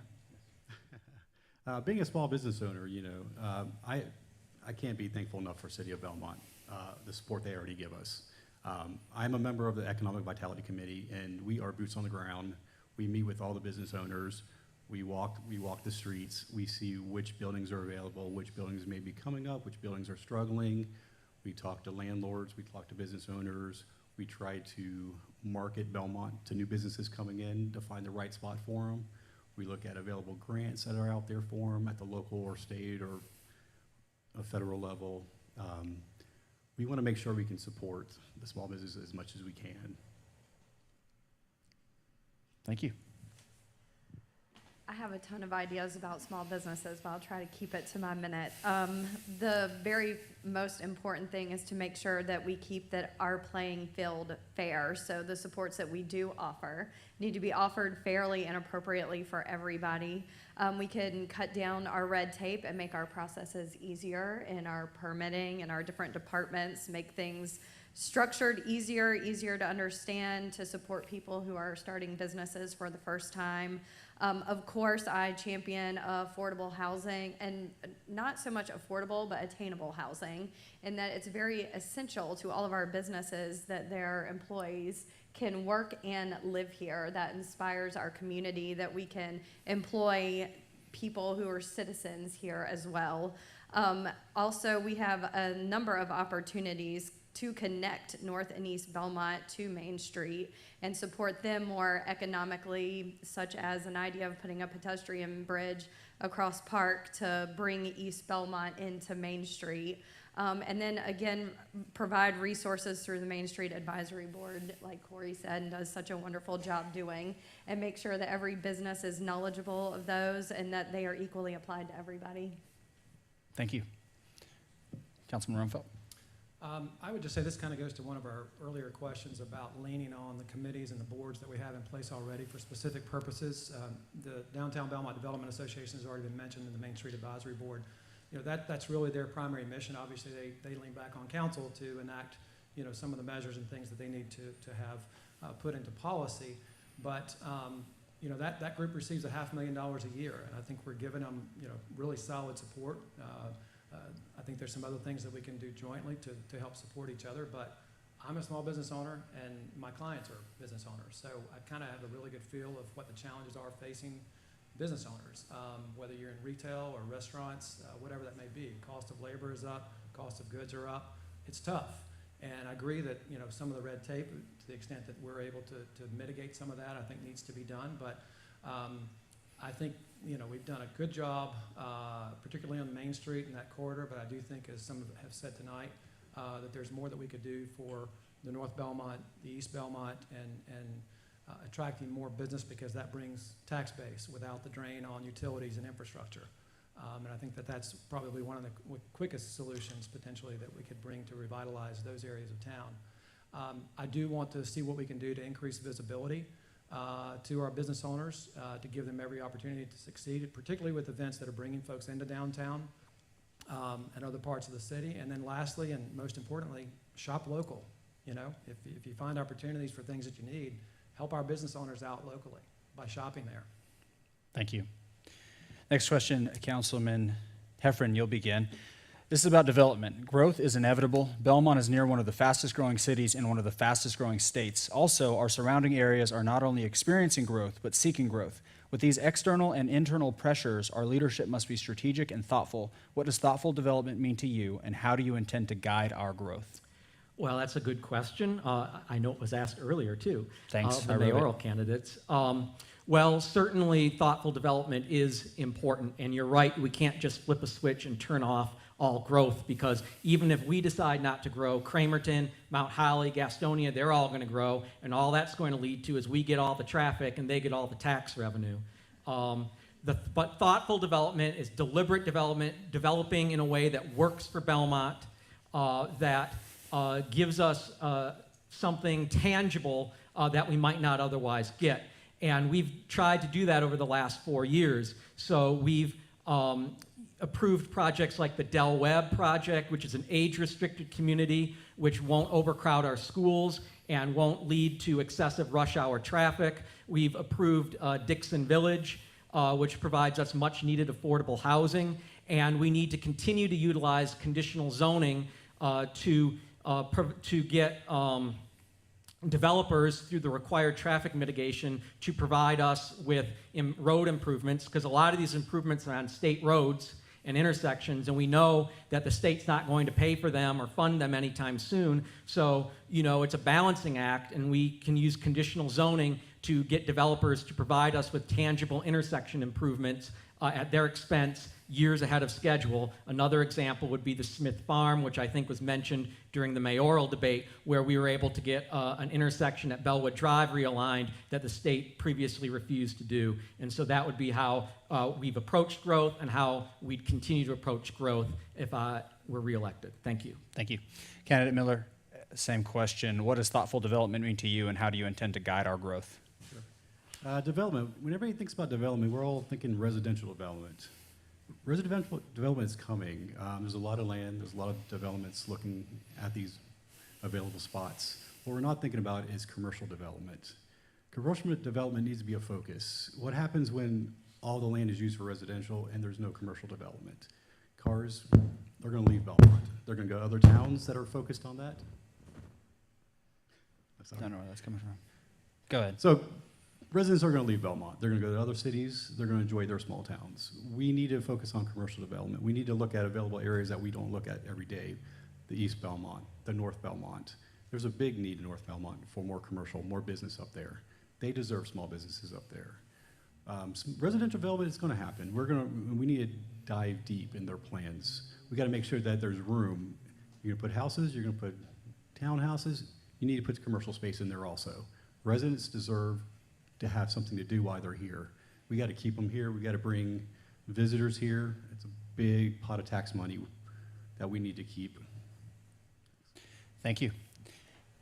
Candidate Hagler, what does thoughtful development mean to you, and how do you intend to guide our growth? Most importantly, we have a comprehensive land use plan that our citizens spent hours doing, months, days, weeks with our staff. So what's important to me is that we use our comprehensive land use plan to guide our development, and that we make sure our land development code follows that. And it is essential that our city council looks ahead to our future and make sure that we vote using that as our guide.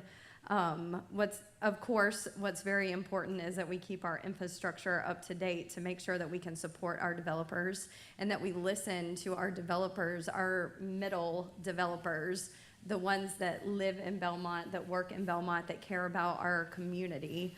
We have a lot of very talented developers that have been here working for years. And right now, our land development code does not support those guys, and it is important that we revise it to support our whole entire community instead of just infill lots or very large developments. Thank you. I would just say regarding development that we are limited by statute with the state in terms of what we can and can't approve or disapprove, rather. But that doesn't mean that we can't chip away at the power that they have in Raleigh. Don't ever underestimate the power of the home builders lobby. They've taken a lot of, as was mentioned earlier in the mayoral debate, they've taken a lot of our powers away. But again, we do retain some of those powers, and it's up to us to take advantage of using each and every one of them, because we're choking out in some areas of Belmont. I live on the peninsula. I get to deal with South Point Road every day, multiple times. You know, one of the examples of chipping away at that is, you know, now on the peninsula, developers can only build 2 houses per acre, thanks to a motion by Richard Turner. Prior to that, it was 6 houses per acre. So that's an example, you know, of some things that we can do. In addition, now all major developments have to go through the conditional zoning process, which means it has to come before council, unlike by right development, which doesn't have to come before council as long as the developers check all the boxes on what's required.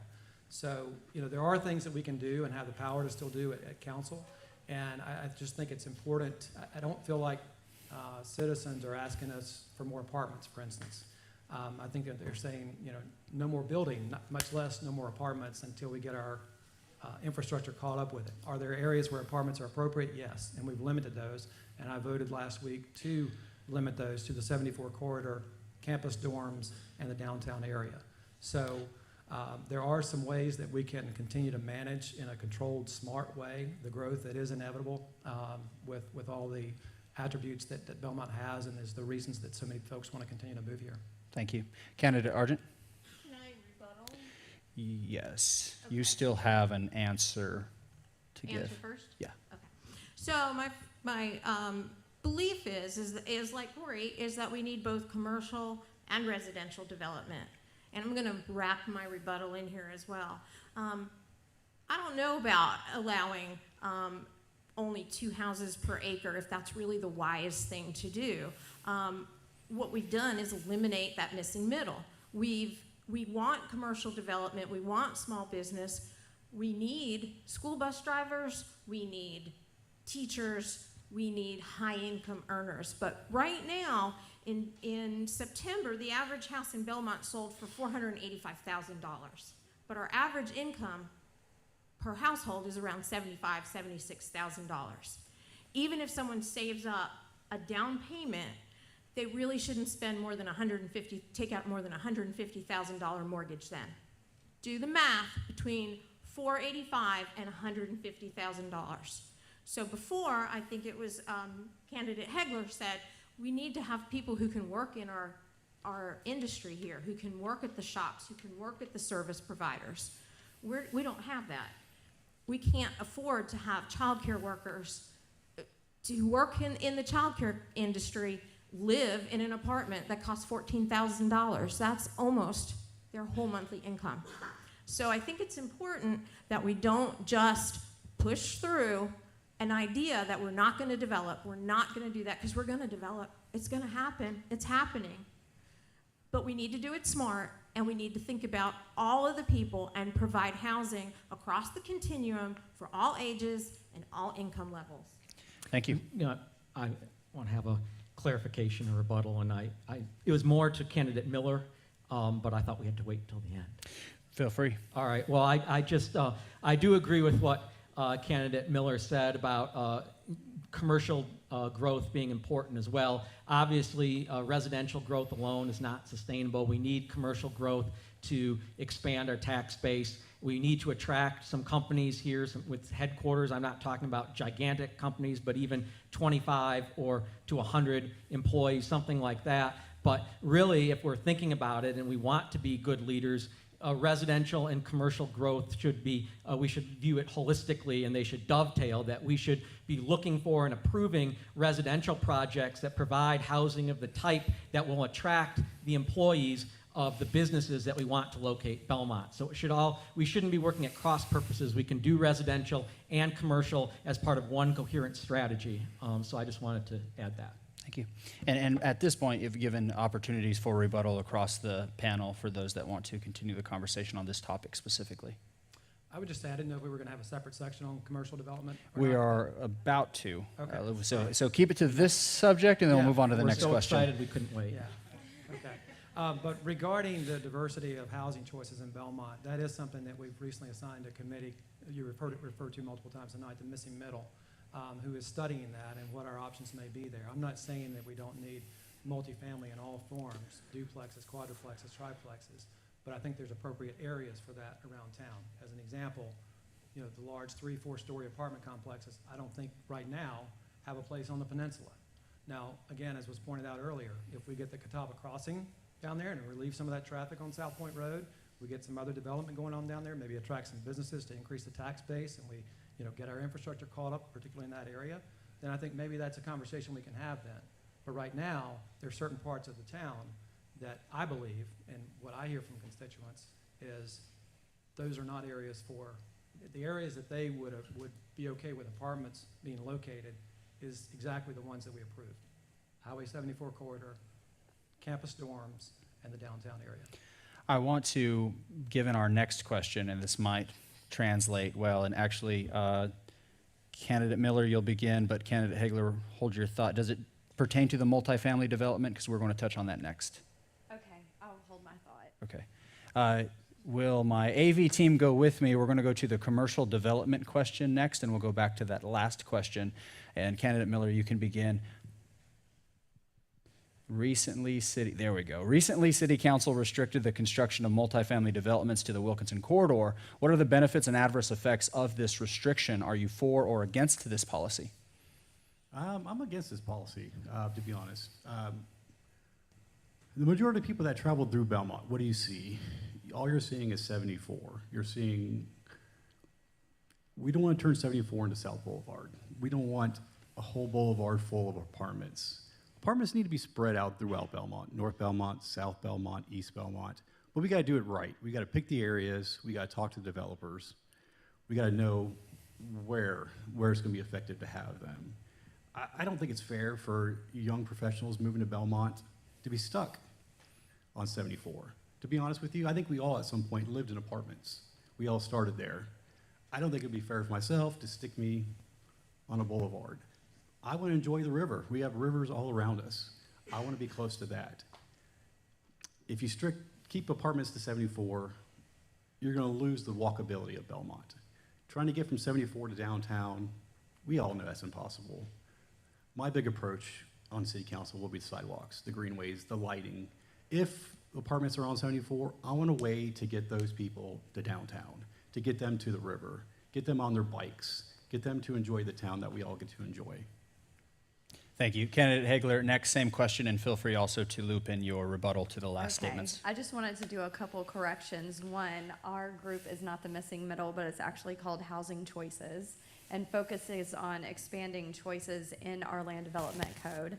And the other correction I wanted to kind of make is this idea that apartments are over, 2, 3, 4, 500 units. Apartments can be 4 units. They can go on the corners of roads and infill lots, and they can provide attainable housing for people walkable to Main Street. But going back to this question, the policy, of course, I do not support this at all because we are removing options for people. Not everybody wants to live on a half-acre lot. Not everybody wants to mow, maintain, or can afford to live on a half-acre lot, especially considering most of our lots are valued over $100,000. Without multifamily housing options in our land development code by right, we are making it expensive to live here, and there's no way that we can support our economy or our teachers or our librarians or our first responders without a number of different choices of housings that sustain different income levels. Right now, all we can build is single-family residential houses. We have cut our land development code down so that only one type can live. Anybody that can afford one house on a large, expensive lot. Thank you. Councilman Rumfeld. I definitely voted for limiting limiting the location of apartments to the I-70 or to the 74 corridor, campus dorms, and the downtown area. Again, when we get our infrastructure built out, when we have other improvements to our major traffic arteries around town, perhaps there's other areas that we can revisit and come back with another text amendment to open that up further. But for those that say that we shouldn't limit where apartments can go in town, I'd encourage you to grab your stadium chair and some popcorn and go spend an afternoon at the entrance to Stowe Road and see what we get to deal with every day, okay? Because if you think adding another 300 or 400 units in an apartment with 1 to 1.5 cars per unit is a wise decision right now, I'm sorry, but you probably don't have a place on council, at least from what I hear from my constituents. So yes, I definitely voted for that now, again, with the caveat being that as we get our infrastructure, we get caught up with that. some people say, well, you should charge impact fees. Well, impact fees are illegal now, okay? But there are sewer development fees and things that we can charge for developers to help offset the cost of the increased police presence, the increased fire presence, the drain on the sewer and water facilities. So, you know, are there things that we can do to mitigate those issues right now? Yes, but until we get those caught up, no, I would not be in favor of just locating an apartment anywhere in town. I'm glad that we made that move. Thank you. Candidate Argent, the question Could I on say for or something against quick this on that? policy. Did I get a quick- Just a Oh. moment. I'm against this policy. This policy is about multifamily developments. It doesn't say apartments. So multifamily can be duplex, triplex, quads, okay? And Belmont is made of multifamily housing.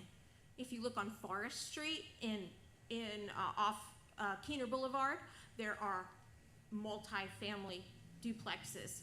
There's a quadruplex. There is a small apartment complex, 1 story with 20 houses that's been there since, 20 apartments. It's been there since I moved here in '96. If you go down Gaston Road off of South Central, you will see multiple small apartment buildings that are quad, quad, quad, and across the street, quad, quad. I mean, that's multifamily. What happens when we don't do this, allow multifamily housing, is then we get into situations where we start doing spot zoning and we decide that we need to have this type of facility, maybe for seniors here, or maybe we want that type of facility here. And that leads us down a very scary road, folks, because then what if we want to have a halfway house?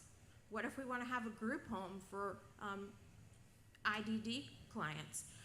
If you don't want that type of spot zoning, then you need to make sure that you follow the code. And this code is not designed for the livability. And so I think that's important that we're not talking about, 3-story, 200 buildings worth of apartments. We're talking about creating livable places for the people who are the teachers, the social workers. Thank you. Thank you. The public staff. Thank you. Councilman Heffron, same question. Yes, thank you. Well, I was in the minority that voted against this text amendment earlier this month, along with Councilwoman Stowe, and I was the only council member to vote against the text amendment back in January, which set the policy of restricting multifamily to the Wilkinson corridor. A couple of things. This gets back to what I mentioned in my first response, that I understand the concerns that constituents have, and they're the same concerns that Councilman Rumfeld has talked about. However, I think we're tasked with using our skills and abilities to implement those concerns in good, sound policy in the best way that we can, and I don't think that this text amendment is good policy. Every single one of those concerns that have been raised could already have been addressed through conditional zoning, because that was the way that it was back in January of 2023 when we changed it. Every single one of that could have been addressed by conditional zoning in those 6 districts. And on top of that, commercial or multifamily development was already prohibited in general residential and suburban residential, the types of zoning that you'd see down on the peninsula anyway, so it wasn't going to be an issue in the first place.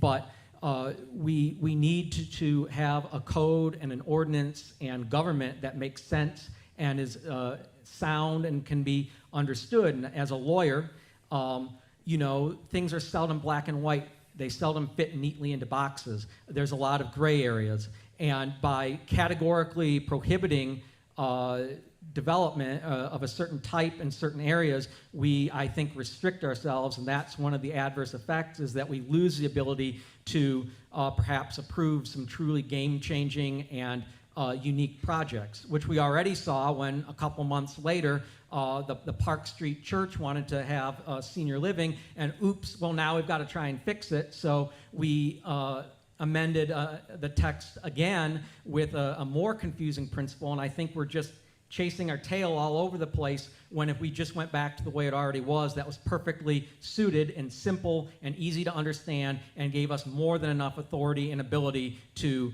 address the concerns people have about multifamily housing while allowing great and potentially game-changing projects to go forward. Thank you. And for the sake of our time tonight, I won't allow rebuttals on this topic any further because I do believe that there is a diverse group of thought processes here that have all been represented or articulated well. I'll move on to our next question, Candidate Hagler. This is about collaboration with developers. This will be our last question, and then we will move into closing statements. So this is actually, it all ties together. You would think that I planned tonight. I did, but I did not plan it to go this well.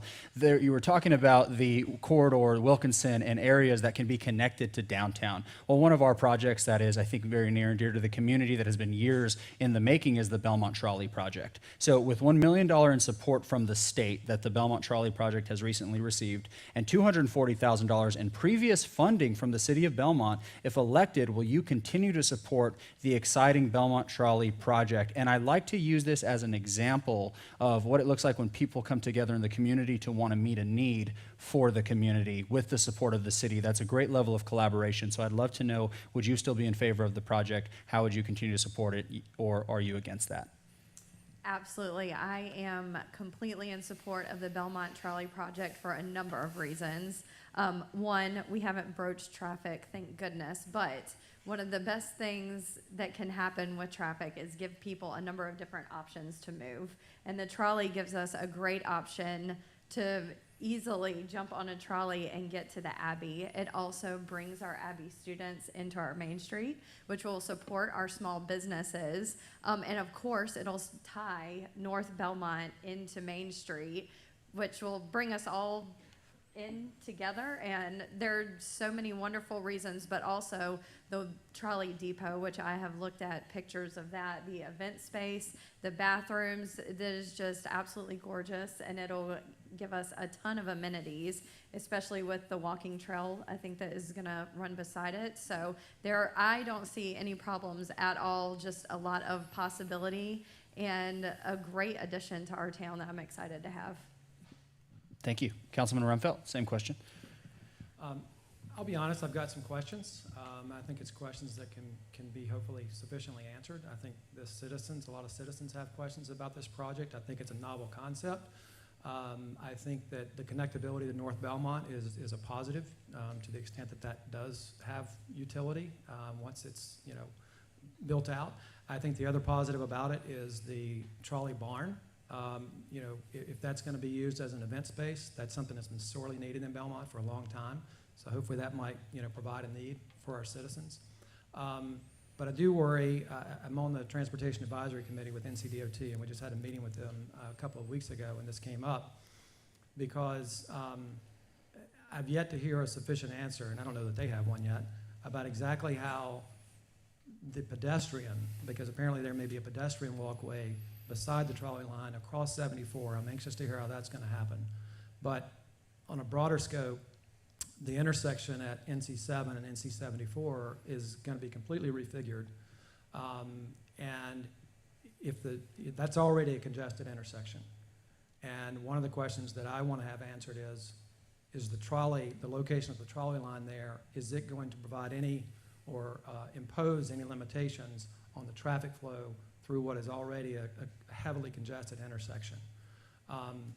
I worry about what's going to happen when the trolley is built out. As I understand it, the ownership of the trolley is going to be transferred over to the city at that point. So I'm assuming that that's going to be the city's to carry that obligation, whatever the operating costs are there. So if the revenue from the trolley, assuming that there's going to be some sort of revenue generator for the city, is a utility of the trolley for primarily, in my opinion, students at the Abbey, perhaps a few folks from North Belmont taking that into downtown, assuming that that's going to be a faster, more efficient route. I have my doubts, but again, if the revenue from the utility of that trolley is meant to offset in any significant way those expenses, I just need to see some more answers. I'm not saying that I'm opposed to it. I think it's a very novel concept, but I do have questions. Thank you. Candidate Argent, to refresh the question, the Belmont Trolley Project recently received $1 million in support from the state and has already received $240,000 from the city of Belmont. $240,000 from the city of Belmont. If elected, will you continue to support this project? Absolutely. This is a terrific idea. It's a great way to get more customer base into downtown. It's a great way to get more customer base up to North Belmont when we create a North Belmont to visit. think about a day where people come to Belmont, they spend the day, if they're active, at the Whitewater Center, and then they come downtown and have lunch, then they take the trolley because it's just cool, you know? And then they come back, and maybe they go see Daniel Stowe Botanical Gardens. We can be a destination location, and that's going to increase our tax base. That's going to increase our visitors who shop at the stores, who go take a class, who shop local. We need to do that. And the trolley project is a terrific example of collaboration, public-private partnership, which we need to do a whole lot more of because government can't do this on their own. So this is something that is just the beginning. Public transportation is going to have to continue. We can't continue to take our cars out every time we need one tiny little trip. So between the light rail and the trolley, this is going to be a happening place, even more so than it already is. Thank you. Councilman Heffern? Yes, we need to continue to support the trolley. I've served as a liaison to the trolley board for about a year now. I certainly think if the state is going to invest $1 million, they're serious about this, they support it, and I do think it will bring people to Belmont, it will bring people to our businesses downtown, and it will move people within Belmont and better connect North Belmont to downtown. Certainly we need to be good stewards with the public's money, but the participation that the city has had is geared towards $300,000 over the course of 5 years towards the trolley barn that will house the trolleys, which when built will be leased to the city and double as a public event space downtown. So that's the ask of the city, and it's going towards this barn, which will be a public events facility, which will provide restrooms downtown, a great public gathering space downtown, and we only need to put $300,000 into it, whereas the true cost of the building will obviously be much higher than that. My understanding is not that we are going to operate the trolley. Belmont Trolley Incorporated is a private 501c3. It's my understanding that they'd be the ones operating it. We're just contributing towards the trolley barn. But I also think that this is another project that provides us with a great opportunity to collaborate with our local institutions of higher education. UNC Charlotte School of Engineering has done great work, really innovative stuff in building sort of the battery car that's going to power the trolley. It's very innovative, and it might even be used as a catalyst, as a springboard to bring the University of North Carolina, Charlotte, here, UNC Charlotte, with a satellite campus in Gaston County.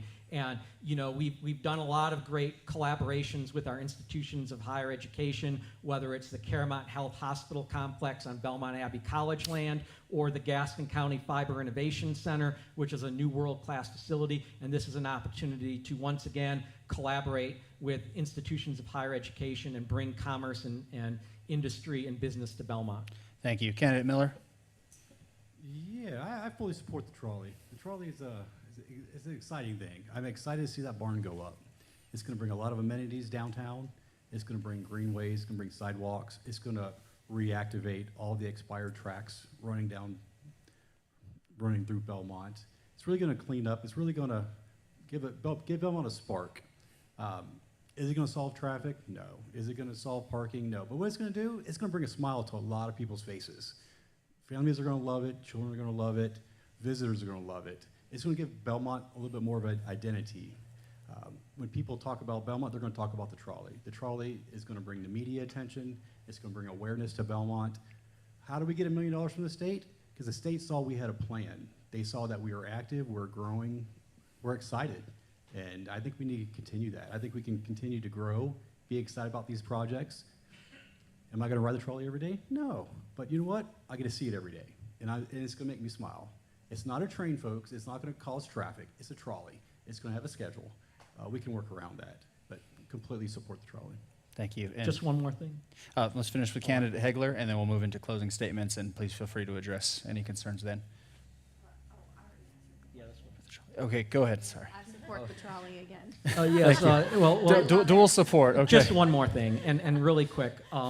There is a rail trail proposed in the same vicinity as the trolley tracks, but that project is independent of the trolley project. Obviously, they'll be located very close together, but the rail trail project has its own set of challenges and concerns, but the one is not dependent on the other and vice versa. I would just reference Councilman Heffern's comments earlier about the lease. As I understand it, and I'm happy to be corrected, this lease, I haven't seen any terms of it in terms of who's going to be responsible for the overhead associated with the trolley. What I worry about is I do think it'll be a novel concept, especially for visitors coming to do it for the first time. But for the residents here, once that novelty wears off, what is the city going to be left with in terms of its obligation to maintain and carry the overhead associated with the trolley? Again, I'm happy to be corrected on that, but based on what I've heard so far, we haven't seen any terms of the lease and who's going to be responsible for what. So again, I just think that there's some questions that need to be answered, and I'm happy to explore that objectively. Thank you. As we move into closing statements, I do want to remind the audience here that you can engage each candidate afterwards if you want to have conversation, questions, or clarification. And at the same time, all of you that are joining us online on YouTube or will listen later on, engage with the candidates. There's no way we can possibly address everything here tonight, but it's only meant to begin a conversation or give you an opportunity or an avenue to approach each candidate. So we'll move into closing statements. We will have 2 minutes each, and we'll begin with Councilman Rumfeld. Thank you. In closing, I would like to thank all those who came out tonight to hear from our candidates for mayor and city council. We live in a great community where the residents care about each other and they care about the future of our community and optimizing that for future generations. Though I feel like we have a good team of council and staff currently, I believe we can do more to have a proactive, not reactive, long-term vision and plan as we continue to see the inevitable growth of our city. I make no promises or lofty commitments as to what I can do while on council. I know that many of the challenges we face do not involve short-term or overnight solutions. What I will promise and commit to is to listen to what our citizens overwhelmingly are asking for, and just as importantly, what they're not asking for. Again, which is why I voted for the apartment bill to limit the location of the apartments as we've discussed ad nauseum tonight. Achieving goals like improving traffic flow, limiting future residential growth in already congested areas, supporting local businesses, improving youth sports facilities, lowering taxes, all of which are on my platform, will take collaborative approaches, whether that be with the NCDOT, with our great state legislators, who I found to be very responsive, or developers, or our business community. I hate that we didn't get a chance to spend more time talking about finance or youth sports. I know we were limited with time. That's not a knock on you. But I do feel that my background in finance for the last 30 years will prove valuable to me and to council as we seek to manage a $30 million budget.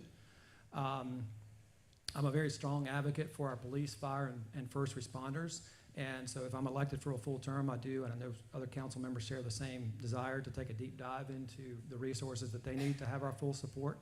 With youth sports, I grew up playing sports here as a toddler and all the way through high school, and it pains me to hear the parents of our now 700 kids in our fall sports program say things like they don't have enough practice fields, so their kids don't even get to practice between games. Lastly, one of the frequent initiatives that I keep hearing about from outside groups in my brief time on council is the push to bring in more residents, more visitors to Belmont. And while I certainly want to help ensure that Belmont continues to be a place where folks want to visit and live, if we don't take care of the needs of our current residents, none of that is going to matter. So I want to make sure that our efforts on council are geared towards making our town more Belmont-centric, where our focus first is on the needs of our citizens as a top priority. I thank you for your support, and I ask for your vote on November 7th. Thank you, Candidate Argent. Closing statements, 2 minutes. I'd like to thank everybody who made this evening possible. It's very important that you've been able to be here and hear what we have to say, and so you can make your decision, because this is a very, very important election cycle, because it's really has the potential to change the way City Council functions. What we decide in City Council is going to make changes not just for this year or next year, but for the future and for the people, the generations that come after us. The sidewalks and the crosswalks that we need and that hopefully we'll be able to put in place will outlast us. But we also need to recognize that Belmont is not affordable to the people who've already lived here, to the people who grew up here and worked in the mills and saw the mills go away, the people who've been, teachers here and workers in industry. They can't afford to stay here. There was recently a meme on one of the Belmont network, I think it is on the Facebook, that said, Belmont, a place you can't afford to live. And there was a lot of comment from people who said, you're right, I can't afford to live here and I already am here. So, and we know we have people like our own moderator who lives in an apartment and kind of alluded to having a problem maybe purchasing a house here. So that's a concern that we need to work on. It's my sincere desire to represent you all on City Council. I have a proven record of working successfully for county government and working collaboratively with different county agencies, faith-based organizations, private providers, and nonprofit agencies. I think it's important that we also recognize and re-educate our citizens about public transportation. We need to have the trolley, we need to have light rail, and we need to support that wholeheartedly. And we need to even consider a public transportation loop that we either contract or provide with the Parks and Recreation building and the new Caramont building. For over 27 years, I have made Belmont my home, right on Central Avenue. I know the traffic, but that's going to be there. I have no intention of leaving Belmont, even with the growth that's in Gaston and everywhere else. I want to be the voice of reason. I'm here to amplify the concerns of my neighbors, and I promise to include all of Belmont in the conversation, from North Belmont to downtown to East Belmont, the Reed Park area, and from the South Point Peninsula to Seco Street. Everybody needs to have a voice, and everybody needs to be encouraged to be at the table. So I hope you'll support me on November 7th. Thank you. For early voting. Councilman Efren. Thank you again to everyone who came out tonight or who is watching at home. By now, you have heard a lot of discussion about the issues facing Belmont. All the candidates on this stage have talked about what they are going to do if elected to council, and admittedly, a lot of it sounds great. But I'm unique in that I can not only talk about what I'm going to do, but also what I have done.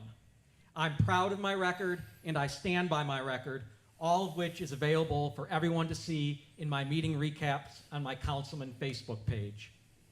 I've taken a balanced approach to growth, voting to amend and strengthen the protections of the Land Development Code, while also voting to approve projects that make sense for Belmont and bring us traffic and intersection improvements paid for by developers as required traffic mitigation years ahead of NCDOT's schedule. I recognize the need to continue focusing on commercial projects like the Caramont Hospital, Culver's, and the Gaston College Fiber Innovation Center in order to expand our tax base. We've also invested in public safety and city services, such as by increasing police salaries and bringing yard waste and leaf collection in-house. And we've lowered the city tax rate in 2 consecutive years. Simply put, you know exactly what you are going to get with me. My record over the last 4 years demonstrates that if reelected, I will thoroughly prepare for all issues facing council, analyze and ask questions to get to the key information, and make thoughtful decisions based on what is best for Belmont and free from any preconceived agendas or political gamesmanship. Based on my proven experience and established record over the last 4 years, I hope that I have earned your vote to continue providing steady, focused, and balanced leadership to Belmont for the next 4 years. Thank you for your consideration and attendance. All zeros. Wow, fantastic. Well, candidate Miller, I'm sorry that you have to follow him, but closing statements, please. Yeah, I'm gonna have me on this one. The number one question I get asked from everybody, it's not, hey, what about the traffic? Hey, what about developments? You know what? The number one question I get asked is, what in the world, why would you even run for council? That's the number one question I get. They say it's a thankful job. You know what? I'm very thankful. This past decade in Belmont has changed my life. It's given me so many opportunities. All I can do is say thanks. I'm not asking for anything. I have no agenda. I run a nonpartisan campaign. I don't have a side. It's not about my views. It's about y'all's views. It's about what you guys think. I want to be here to represent you. Being a small business owner in downtown on Main Street, I'm there every day. I'm not going to be a councilman that just you see once a month on a video in a meeting. I'm going to be boots on the ground. I'm going to be enjoying our town, going to our businesses. Come see me, talk to me, tell me what you guys think. I'm here for that. Speaking of traffic, we didn't touch too much on that, but you know, moving over here a decade ago, the number one thing I was hearing was this bridge, the second bridge. I was hearing this a decade ago, and I was like, you know what, that's a great idea. So where are we at today? Are we even in a planning phase for this bridge? It's been a decade. We should be in the final or construction stage of a bridge. Traffic, South Point Road, would be solved. I really want to dive into traffic studies on South Point Boulevard, find out where is this traffic coming from. Is it from developments? Can we have multifamily developments down there without an impact? I believe most of the traffic's coming from South Carolina. You know, South Point Road's a thoroughfare. They're coming through Belmont. If there was a bridge there, no traffic. We really need a deep dive into the traffic situation and see, like, look, we don't need big houses down there. We can spread it out. We can have multiple different housing types. People blame development for traffic. Yes, they bring in vehicles, but they also bring an opportunity for people like me. You know, I want to represent the people. I want them to have all the opportunities I have. I'm going to be a champion for that. If you guys need something, you know where to find me. I'm always downtown. I'm always out and about. Thanks everybody for coming out tonight. Thank you. And finally, Candidate Hagler. Okay. First and foremost, infrastructure improvements are the backbone of any thriving community. They provide the foundation upon which our businesses can grow, our residents can flourish, and our town can thrive. Investing in our sidewalks, utilities, and public transportation systems will not only enhance connectivity within Belmont, but also attract new business and industries to our region. By bolstering our infrastructure, we pave the way for economic growth and job creation, making Belmont an attractive destination for businesses and entrepreneurs. Which leads me to the next critical point, economic development. A vibrant economy brings countless benefits to our community. It generates employment opportunities, increases the tax base, and fosters a strong sense of community pride. By providing support and incentives to local businesses, we encourage entrepreneurship and innovation, creating a sustainable economic ecosystem that benefits everyone. Let us work together to attract new industries, diversify our economy, and harness the potential of our talented workforce. However, as we strive for growth and progress, we must ensure that the benefits are shared equally among all residents of Belmont. Equality is not just a buzzword, but a fundamental principle that should guide our policies and actions. We must work towards eliminating disparities and creating a level playing field where everyone has an equal opportunity to succeed. Let us prioritize inclusivity, diversity, and fairness, ensuring that all voices are heard and represented in decision-making processes.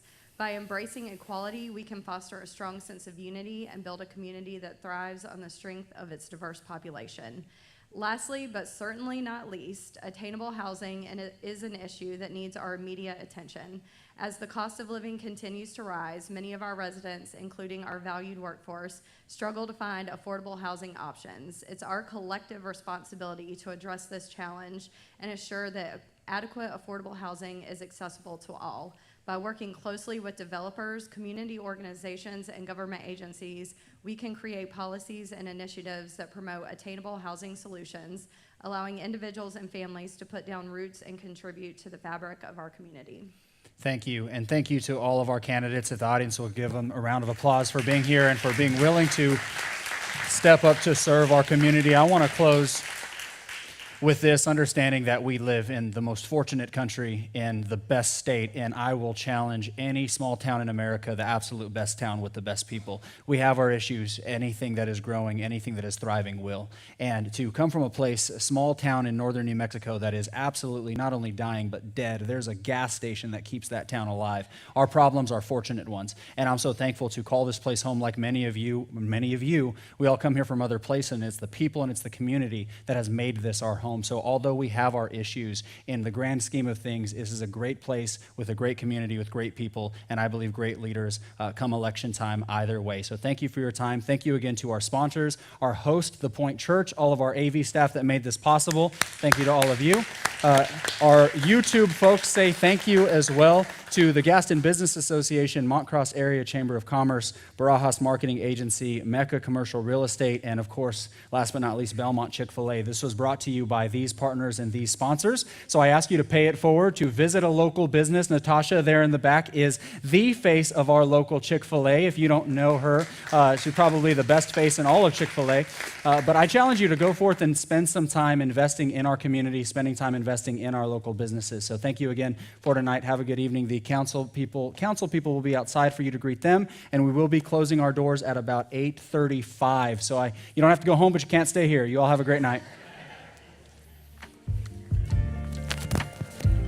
Thank you. Appreciate you.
We're such a